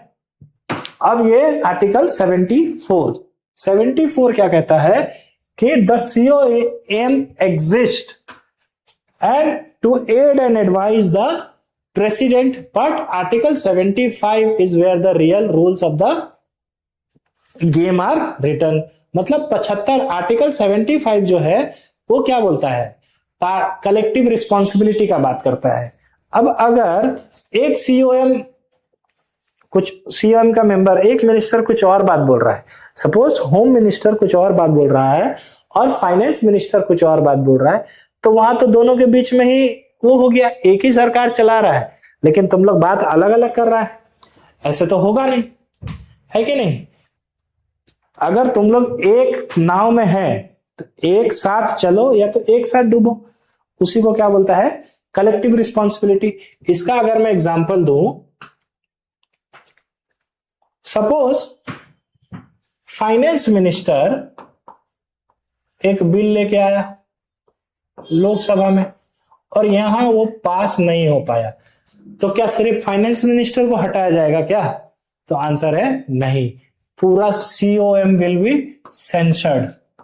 COM को भी हटाया जा सकता है, पूरा COM को हटाएगा, फिर नो कॉन्फिडेंस मोशन आएगा, एक्सेट्रा। समझ में आया? तो एक बार आर्टिकल 75 पढ़ते हैं। क्या लिखा हुआ है कि it means the COM is a team that swims और सिंक टुगेदर। फिर responsibility of the Lok Sabha to the Lok Sabha, मतलब जो COM है वो किसके लिए, किसको रिस्पॉन्सिबल है? लोकसभा के लिए, ना कि राज्यसभा के लिए। राज्यसभा के लिए वो लोग रिस्पॉन्सिबल या लायबल नहीं है, ओनली टू द लोकसभा। क्योंकि लोकसभा ही तो इलेक्शन लड़के आता है ना, राज्यसभा का इलेक्शन में वोट कौन करता है? राज्यसभा का मेंबर को वोट देता है एमएलए लोग।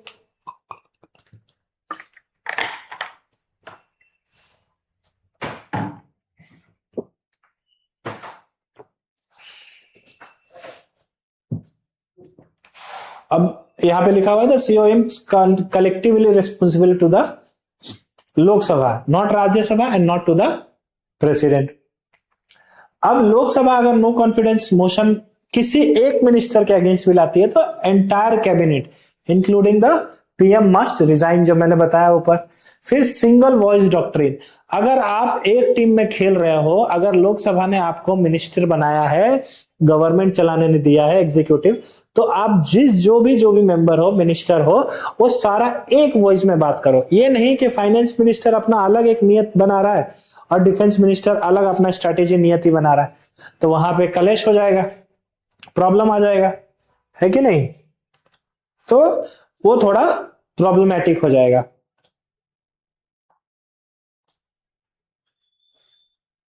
अब यहां पे जैसे कि अगर सपोज कोई मिनिस्टर को कुछ प्रपोजल अच्छा नहीं लग रहा है, तो वो आप तभी बोल दीजिए ना कि मेरे को ये वाला प्रपोजल अच्छा नहीं लग रहा है। और अगर फिर भी आपको लगता है कि नहीं ये गलत हो रहा है, मेरे को रिजाइन दे देना चाहिए, तो you must resign. Suppose defence minister को कुछ चीज ठीक नहीं लगा, प्राइम मिनिस्टर का डिसीजन, तो डिफेंस मिनिस्टर को तभी बोलना चाहिए कि नहीं ये नहीं करना है, अगर आप ये करोगे तो मैं रिजाइन दे दूंगा। तो ये कर सकता है, तो उसमें क्या होगा, नो कॉन्फिडेंस मोशन से वो बच जाएगा। ऐसा हुआ था एक बार 1953 में, जब doctor B R Ambedkar resign कर दिया था, क्योंकि वो हिंदू कोड बिल पे वो लोग एग्री नहीं हुआ था। समझ में आया? अब जो भी कैबिनेट डिसीजन लेता है, कैबिनेट मिनिस्टर जो है, वो सारा सीओएम पे ऑटोमेटिकली बाइंडिंग होता है। अब वो सारा सीओएम वही बोलना पड़ेगा। कोई भी सीओएम का मेंबर कैबिनेट मिनिस्टर को क्रिटिसाइज नहीं कर सकता है। अगर आपको वो टीम में रहना है तो you must act in sync with the cabinet. एक ही टीम में रह के आप लोग गद्दारी नहीं कर सकते। तो ये कलेक्टिव रिस्पॉन्सिबिलिटी है। कलेक्टिव रिस्पॉन्सिबिलिटी मतलब समझ में आया? अब आगे चलते हैं। अब केयर टेकर गवर्नमेंट, अभी आसाम में किसका गवर्नमेंट है? ये इसलिए दे रहा हूं ना क्योंकि आसाम में इलेक्शन हुआ था, तो हो सकता है यहां से थोड़ा सा कुछ टॉपिक इंपॉर्टेंस बन जाए, तो इसीलिए ये वाला टॉपिक में दिया हूं कि cabinet care taker government. Care taker government का मतलब होता है कि कोई भी चीज का ध्यान रखने वाला। जैसे ही प्रेसिडेंट, अगर आप जैसे उसमें सुप्रीम कोर्ट एक बार बोला था कि अगर लोकसभा डिसॉल्व है या स्टेट असेंबली डिसॉल्व है, लोकसभा का कंसिडर उसमें लेते हैं क्योंकि हम लोग यूनियन का उसमें पढ़ रहा है, तो लोकसभा डिसॉल्व है तो the council of minister does not cease to exist. इसका मतलब क्या है कि जैसे अभी आसाम में किसका गवर्नमेंट है? आसाम में अभी चीफ मिनिस्टर कौन है? हेमंत बिस्व शर्मा, HBS। लेकिन ये क्या है? ही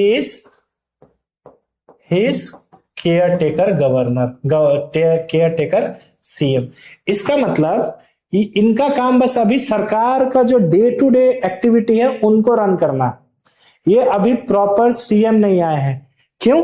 क्योंकि MCC लगा, इलेक्शन हुआ, अब जब तक रिजल्ट नहीं आता तो इस टाइम पीरियड को चलाने के लिए हम लोग केयर टेकर गवर्नमेंट अपॉइंट करता है। तो इसीलिए तो MCC के दौरान कोई भी मेजर डिसीजन नहीं ले सकता है, कुछ भी नहीं कर सकता है, और जब तक रिजल्ट नहीं आता तब तक कोई भी नहीं होगा।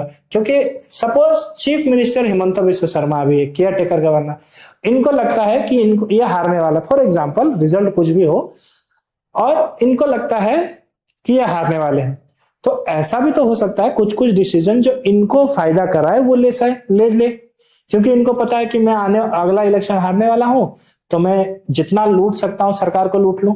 ऐसा भी हो सकता है। या कोई भी कॉन्स्टिट्यूशनल ऑफिस में, जैसे APSC में, अपना आदमी बिठा लो ताकि वो फिर बाद में मेरा काम करे।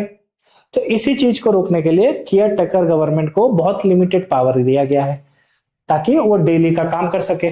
सेम चीज होता है सेंट्रल लेवल पे भी। समझ में आया? तो सुप्रीम कोर्ट, अब इसका जरूरी क्यों है केयर टेकर गवर्नमेंट का? तो supreme court in the UNR Rao versus Indira Gandhi case ruled that even if the Lok Sabha is dissolved, the Council of Ministers does not cease to exist. इसके पीछे का लॉजिक क्या है कि under article 74 the president must have the Council of Ministers to aid and advise the president. मतलब president बिना COM का नहीं रह सकती, बिना COM का नहीं रह सकती। तो सोचिए कि उससे ज्यादा पावरफुल कौन हो गया प्रेसिडेंट का? गवर्नर, क्योंकि ये बिना COM का रह सकता है in case of president rule. और प्रेसिडेंट का क्या कहानी है कि प्रेसिडेंट बिना COM का नहीं रह सकता है। समझ में आया? फिर अब power of care taker government, जैसा मैं बताया आपको अभी कि लिमिटेड मैंडेट, बहुत कम पावर है। फिर उसके बाद, और ये कोई जो केयर टेकर का जो प्रोविजन है ना, ये कहीं लिखा हुआ नहीं है कोई एक्ट में, कोई लॉ में। This is a convention. Convention जो बहुत सालों से बन के आ रहा है, चल रहा है, उसी का हिस्सा है। फिर इसमें मेजर पॉलिसी नहीं ले सकता है। ये सब क्वेश्चन आ सकता है इस बार का प्रीलिम्स में, क्योंकि असम में भी अभी केयर टेकर गवर्नमेंट ही रन हो रहा है।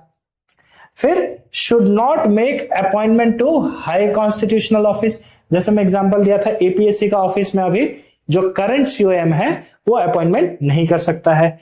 फिर should not launch any new expensive schemes और प्रोजेक्ट। अरे भाई, अगर जाने वाला सरकार महंगा प्रोजेक्ट ले लेगा, उसको भरना किसको होगा? आने वाला सरकार को। तो उसको तो बिना मतलब का प्रॉब्लम हो जाएगा ना, इसलिए क्या उसको रेस्ट्रिक्ट कर दिया हम लोग। इसका काम क्या है? जो भाई डे टू डे एडमिनिस्ट्रेशन चलाना है वो चलाइए आप, ज्यादा लफड़ा क्यों लेना है, कि नहीं?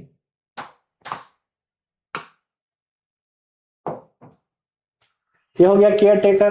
फिर इंडिविजुअल रिस्पॉन्सिबिलिटी, तभी हम लोग कलेक्टिव रिस्पॉन्सिबिलिटी तो देखा था, इंडिविजुअल रिस्पॉन्सिबिलिटी भी देखते हैं। इंडिविजुअल रिस्पॉन्सिबिलिटी क्या है? हाँ, individual responsibility is to the president. Collective responsibility किसके पास था? किसको था? लोकसभा। यानी कि जो COM है, पूरा COM किसके लिए रिस्पॉन्सिबल है? लोकसभा। लेकिन एक मिनिस्टर यहां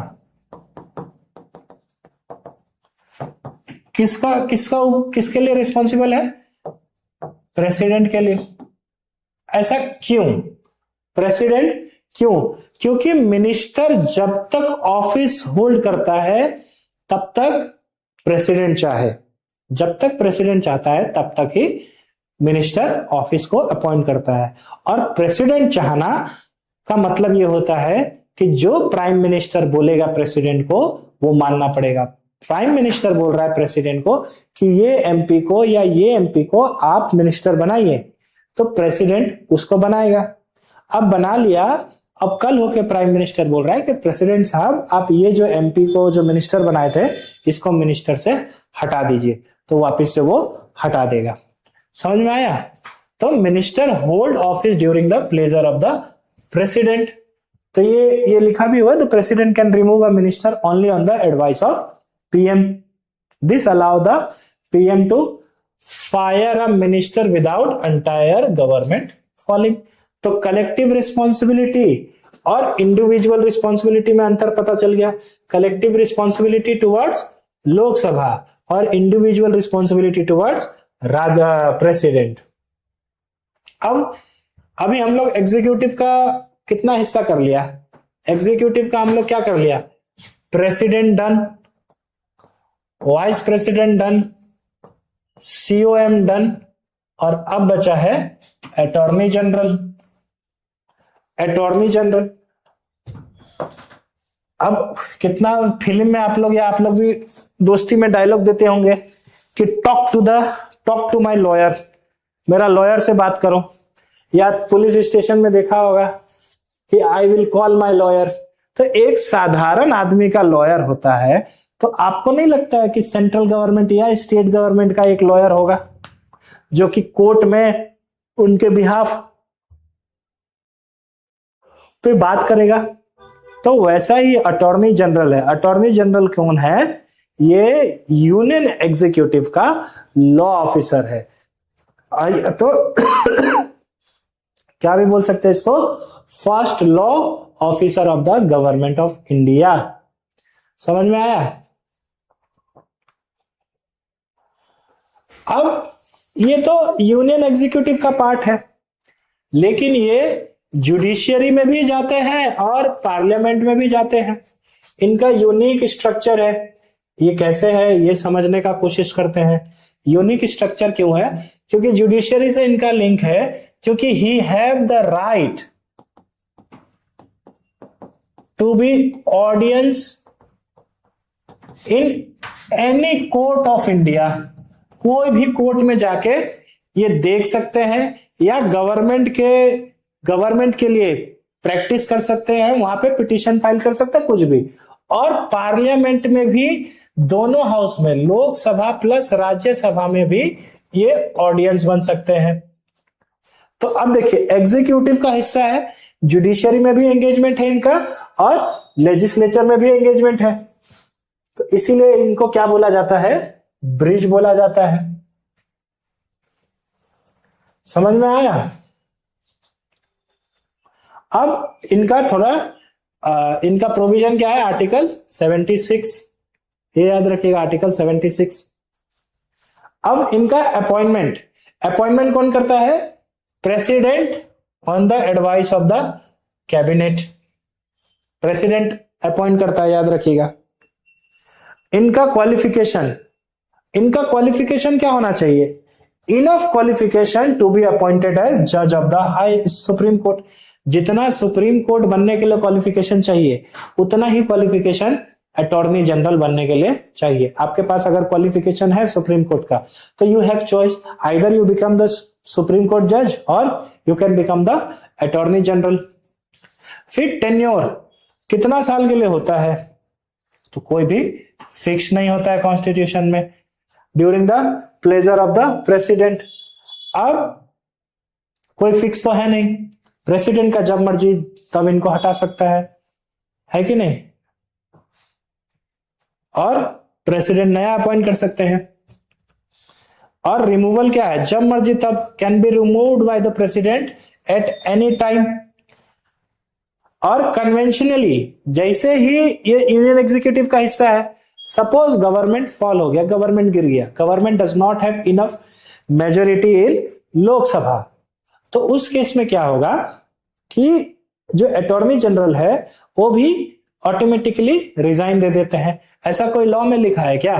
तो आंसर है नहीं, ऐसा कोई लॉ में नहीं लिखा हुआ है। ये कन्वेंशन के तरह यूज करते हैं। समझ में आया?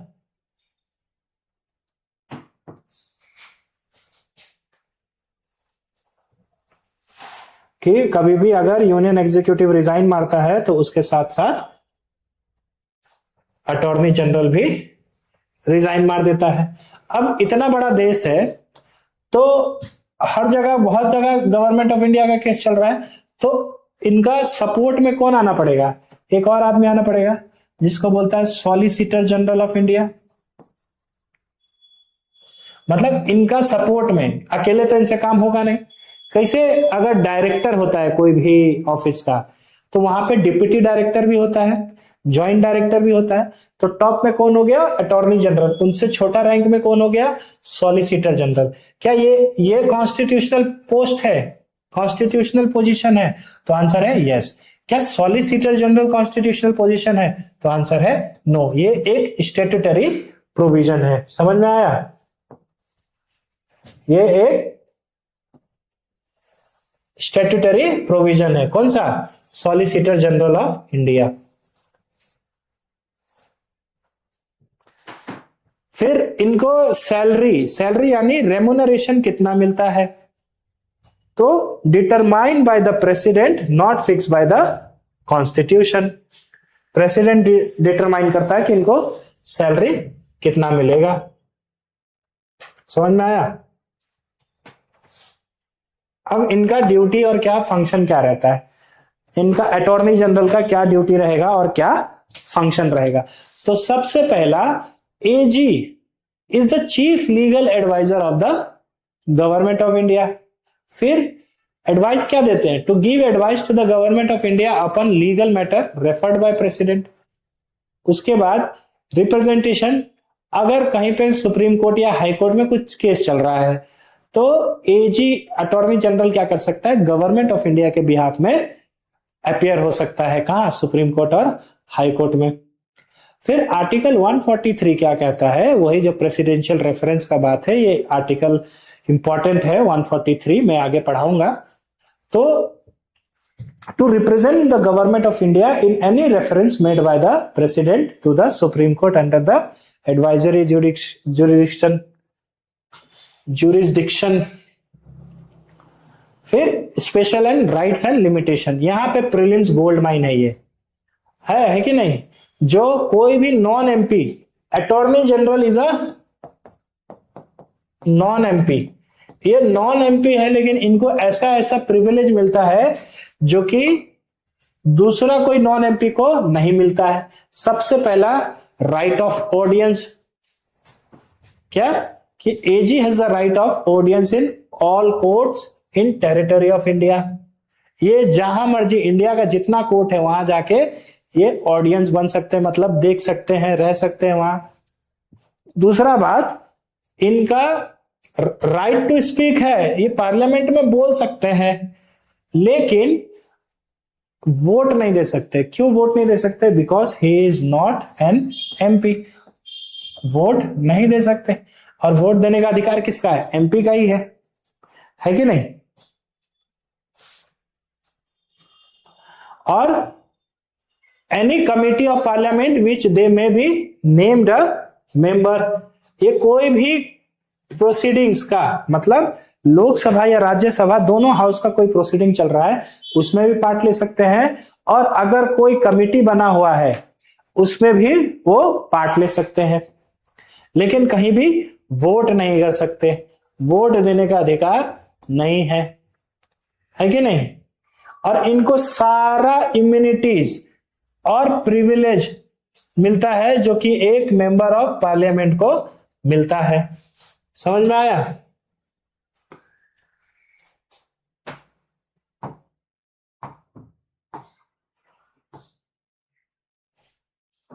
लेकिन इनका कुछ लिमिटेशन भी है।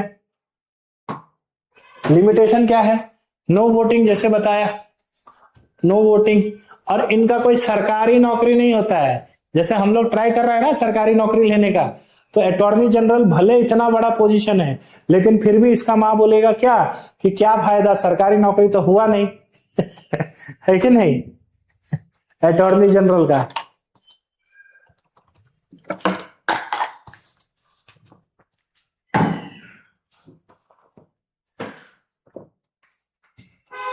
और अभी का अटॉर्नी जनरल कौन है? ये क्वेश्चन पूछ सकता है क्योंकि इलेक्शन कमीशन के बारे में पूछ लिया था, who is the present election commissioner, ये भी पूछ सकता है। तो कौन है? श्री आर वेंकटरमणी, ये है अभी के अटॉर्नी जनरल। और फिर वही बताया जो सॉलिसिटर जनरल के बारे में बताया था। Solicitor general and additional solicitor general R not constitutional bodies, only the AG is created by article 76। और solicitor general and additional solicitor general are statutory post, यानी कि इसको पार्लियामेंट का लॉ से बनाया गया है, कॉन्स्टिट्यूशनल पोस्ट नहीं है। क्या अटॉर्नी जनरल प्राइवेट किसी को रिप्रेजेंट कर सकते हैं? प्राइवेट आदमी का, जैसे अगर सपोज आपके पास बहुत पैसा है और आप चाहते हैं कि आपका केस अटॉर्नी जनरल ले, मतलब आपका अगर नाम मैं महेश सोच लूं, महेश वर्सेस सुरेश, क्या यहां पे अटॉर्नी जनरल आपके लिए फाइट कर सकता है, आपको रिप्रेजेंट कर सकता है कोर्ट में? तो आंसर है yes. The attorney general can represent और टेक प्राइवेट केसेस प्रोवाइडेड, आपको मन आया कि आप गवर्नमेंट ऑफ इंडिया से ही लड़ लिए, तो आप Mahesh versus government of India, तो यहां पे आपको रिप्रेजेंट कर सकता है क्या? तो आंसर है नहीं। क्यों नहीं कर सकता? क्योंकि भाई गवर्नमेंट इसको सैलरी दे रहा है, गवर्नमेंट इसको अपॉइंटमेंट दिया, और ये गवर्नमेंट का ही खिलाफ लड़ लिया ये तो मतलब गद्दारी हो जाएगा ना सरकार के साथ, है कि नहीं? तो यहां पे वो नहीं कर सकता। प्राइवेट मेंबर के लिए लड़ सकता, प्राइवेट आदमी के लिए लड़ सकता है, provided it is not against the government of India. समझ में आया?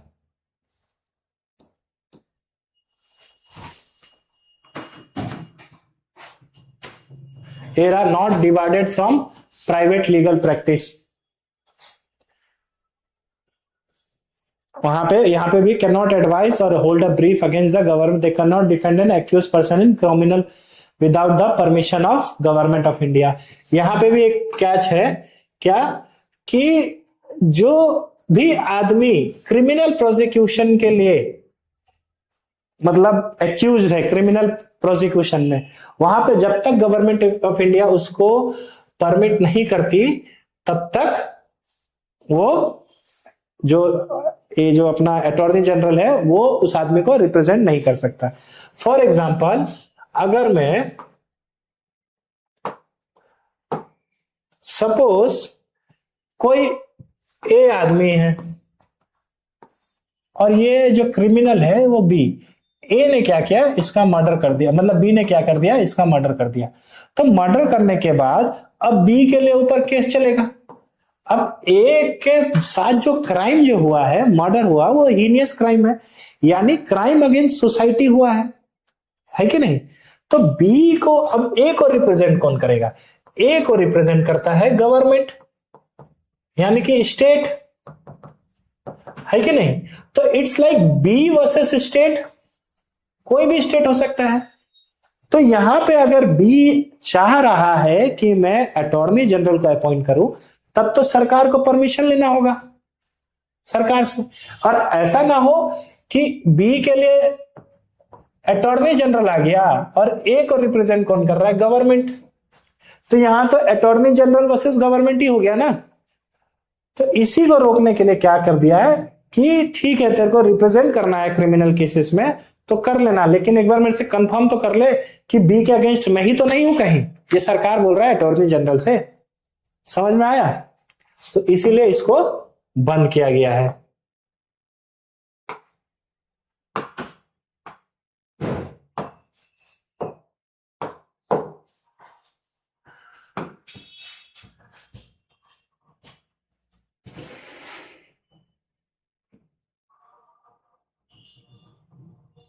फिर ये बता दिया, ये जो है, अब अटॉर्नी जनरल जैसे सेंट्रल गवर्नमेंट का एक लॉयर है, तो स्टेट गवर्नमेंट का भी तो लॉयर होगा ना, स्टेट को भी तो रिप्रेजेंट करने का होगा। तो वो कौन है? Advocate general. और यूनियन का कौन है? Attorney general. दोनों एजी है और दोनों कॉन्स्टिट्यूशनल बॉडी है। जैसा solicitor general, additional solicitor general, वो लोग कॉन्स्टिट्यूशनल बॉडी नहीं है, लेकिन ये लोग दोनों कितना है, एडवोकेट जनरल और अटॉर्नी जनरल दोनों कॉन्स्टिट्यूशनल बॉडी है। इसमें आप अगर कोई भी स्टेट का रेफरेंस लेके, मतलब सेंट्रल में जो भी आर्टिकल जिस ऑफिस के लिए है, ज्यादातर में अगर आप 89 प्लस कर देते हैं तो आप यहां पे पहुंच जाएंगे। ये एक कोड वर्ड है, मतलब सीक्रेट है। 89 अगर ये प्लस कर देते हैं तो वहां पे आप पहुंच सकते हैं स्टेट का पैरेलल ऑफिस में। अपॉइंट कौन करता है यहाँ पे? Obviously president. यहाँ प्रेसिडेंट करेगा तो यहाँ गवर्नर करेगा। Qualification, qualified to be SC जज, qualified to be high court जज। Rights, all courts in India, और यहाँ पे राइट्स क्या होता है? All courts in that state. ठीक है, समझ में आ गया? तो हम लोग का अभी एग्जीक्यूटिव कंप्लीट हो गया है। We have completed our executive. अब हम लोग का, अब कल से देखेंगे लेजिस्लेचर, फिर जुडिशियरी, है कि नहीं, election commission, panchayat, schedule area, ये सब कुछ कुछ टॉपिक्स बचा हुआ है। फिर उसके बाद करंट अफेयर की टॉप 50 टॉपिक लेके आऊंगा मैं। टॉप 50 टॉपिक, देखिए करंट का उतना पीछे हम लोग नहीं भागेंगे, या आप भी मत भागिएगा, क्योंकि आप करंट को चेस कर ही नहीं सकते कि कहां से पूछ ले। अगर आप स्टैटिक पे ही अपना दबदबा बनाए तो आपका सिलेक्शन हो जाना है। समझ में आया? तो स्टैटिक को मजबूत बनाइए, और स्टैटिक को मजबूत बनाने के लिए हम लोग एक फाउंडेशन बैच लेके आ रहा है। फाउंडेशन बैच जो कि स्टार्ट होने वाला है 11 मई। फोकस्डली मतलब पूरा dedicatedly this will be for APSC exam. APSC exam, अब देखिए नॉर्मली कोचिंग वगैरह में क्या होता है, 200-300 आदमी एक साथ बैठा रहता है, तो वहां पे क्या होता है, if you are talented then you can get it. But आप अगर थोड़ा सा भी अगर एवरेज स्टूडेंट हो या थोड़ा कमजोर हो तो वहां पे आपको स्पेशल अटेंशन नहीं मिलता है। देखिए सब जगह टीचर तो लगभग सेम ही पढ़ाता है कि नहीं, लेकिन ये तो आपका और टीचर का बीच में रिलेशन के ऊपर डिपेंड करता है कि आप टीचर से कितना कुछ सीख पाए। अगर 200-300 का बैच में अगर बहुत आदमी भरा हुआ है तो there is a less chance कि you will be able to contact with the teacher. लेकिन हम लोग यहाँ पे जेनसाइन में क्या करने वाले हैं, स्मॉल एकदम छोटा बैच। मैक्सिमम यहाँ पे हम लोग कितना स्टूडेंट रखेंगे, 50 स्टूडेंट, है कि नहीं। और यहाँ पे क्या रहेगा, यहाँ पे हम लोग टीचर स्टूडेंट का अकाउंटेबिलिटी फिट करेगा। जैसे पहले क्या होता था कि हम लोग स्कूल में था तो मम्मी पापा टीचर जब तक हम लोग कूटता नहीं था तब तक हम लोग पढ़ता नहीं था। अब ये प्रॉब्लम हम लोग को यहाँ आ रहा है कि हम लोग को यहाँ कूटने वाला, पीटने वाला, अकाउंटेबिलिटी सेट करने वाला कोई नहीं, अपना मन का मालिक है।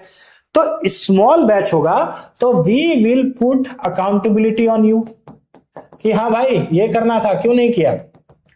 हम लोग डेली क्वेश्चन सॉल्व करना पढ़ेंगे, लर्निंग होगा, स्टडी, एमसीक्यू और आंसर राइटिंग, यही चीज तो चाहिए। आप स्टडी करते हैं तो एमसीक्यू भूल जाते हैं, एमसीक्यू करते हैं तो आंसर राइटिंग भूल जाते हैं।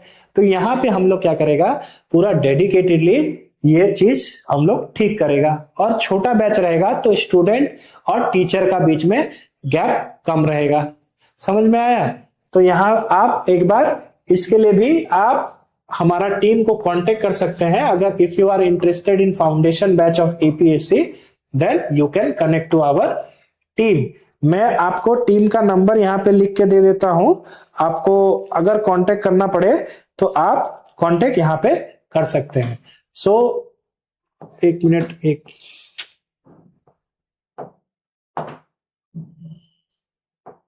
so the number is, you can note 9365047716। आप इस पे फोन करके आप इंफॉर्मेशन ले सकते हैं और अभी का टाइम में कर सकते हैं, तो ताकि आपको इनिशियली कुछ डिस्काउंट वगैरह भी मिल जाए, थोड़ा कम पैसा में ही अच्छा क्वालिटी एजुकेशन मिल जाए।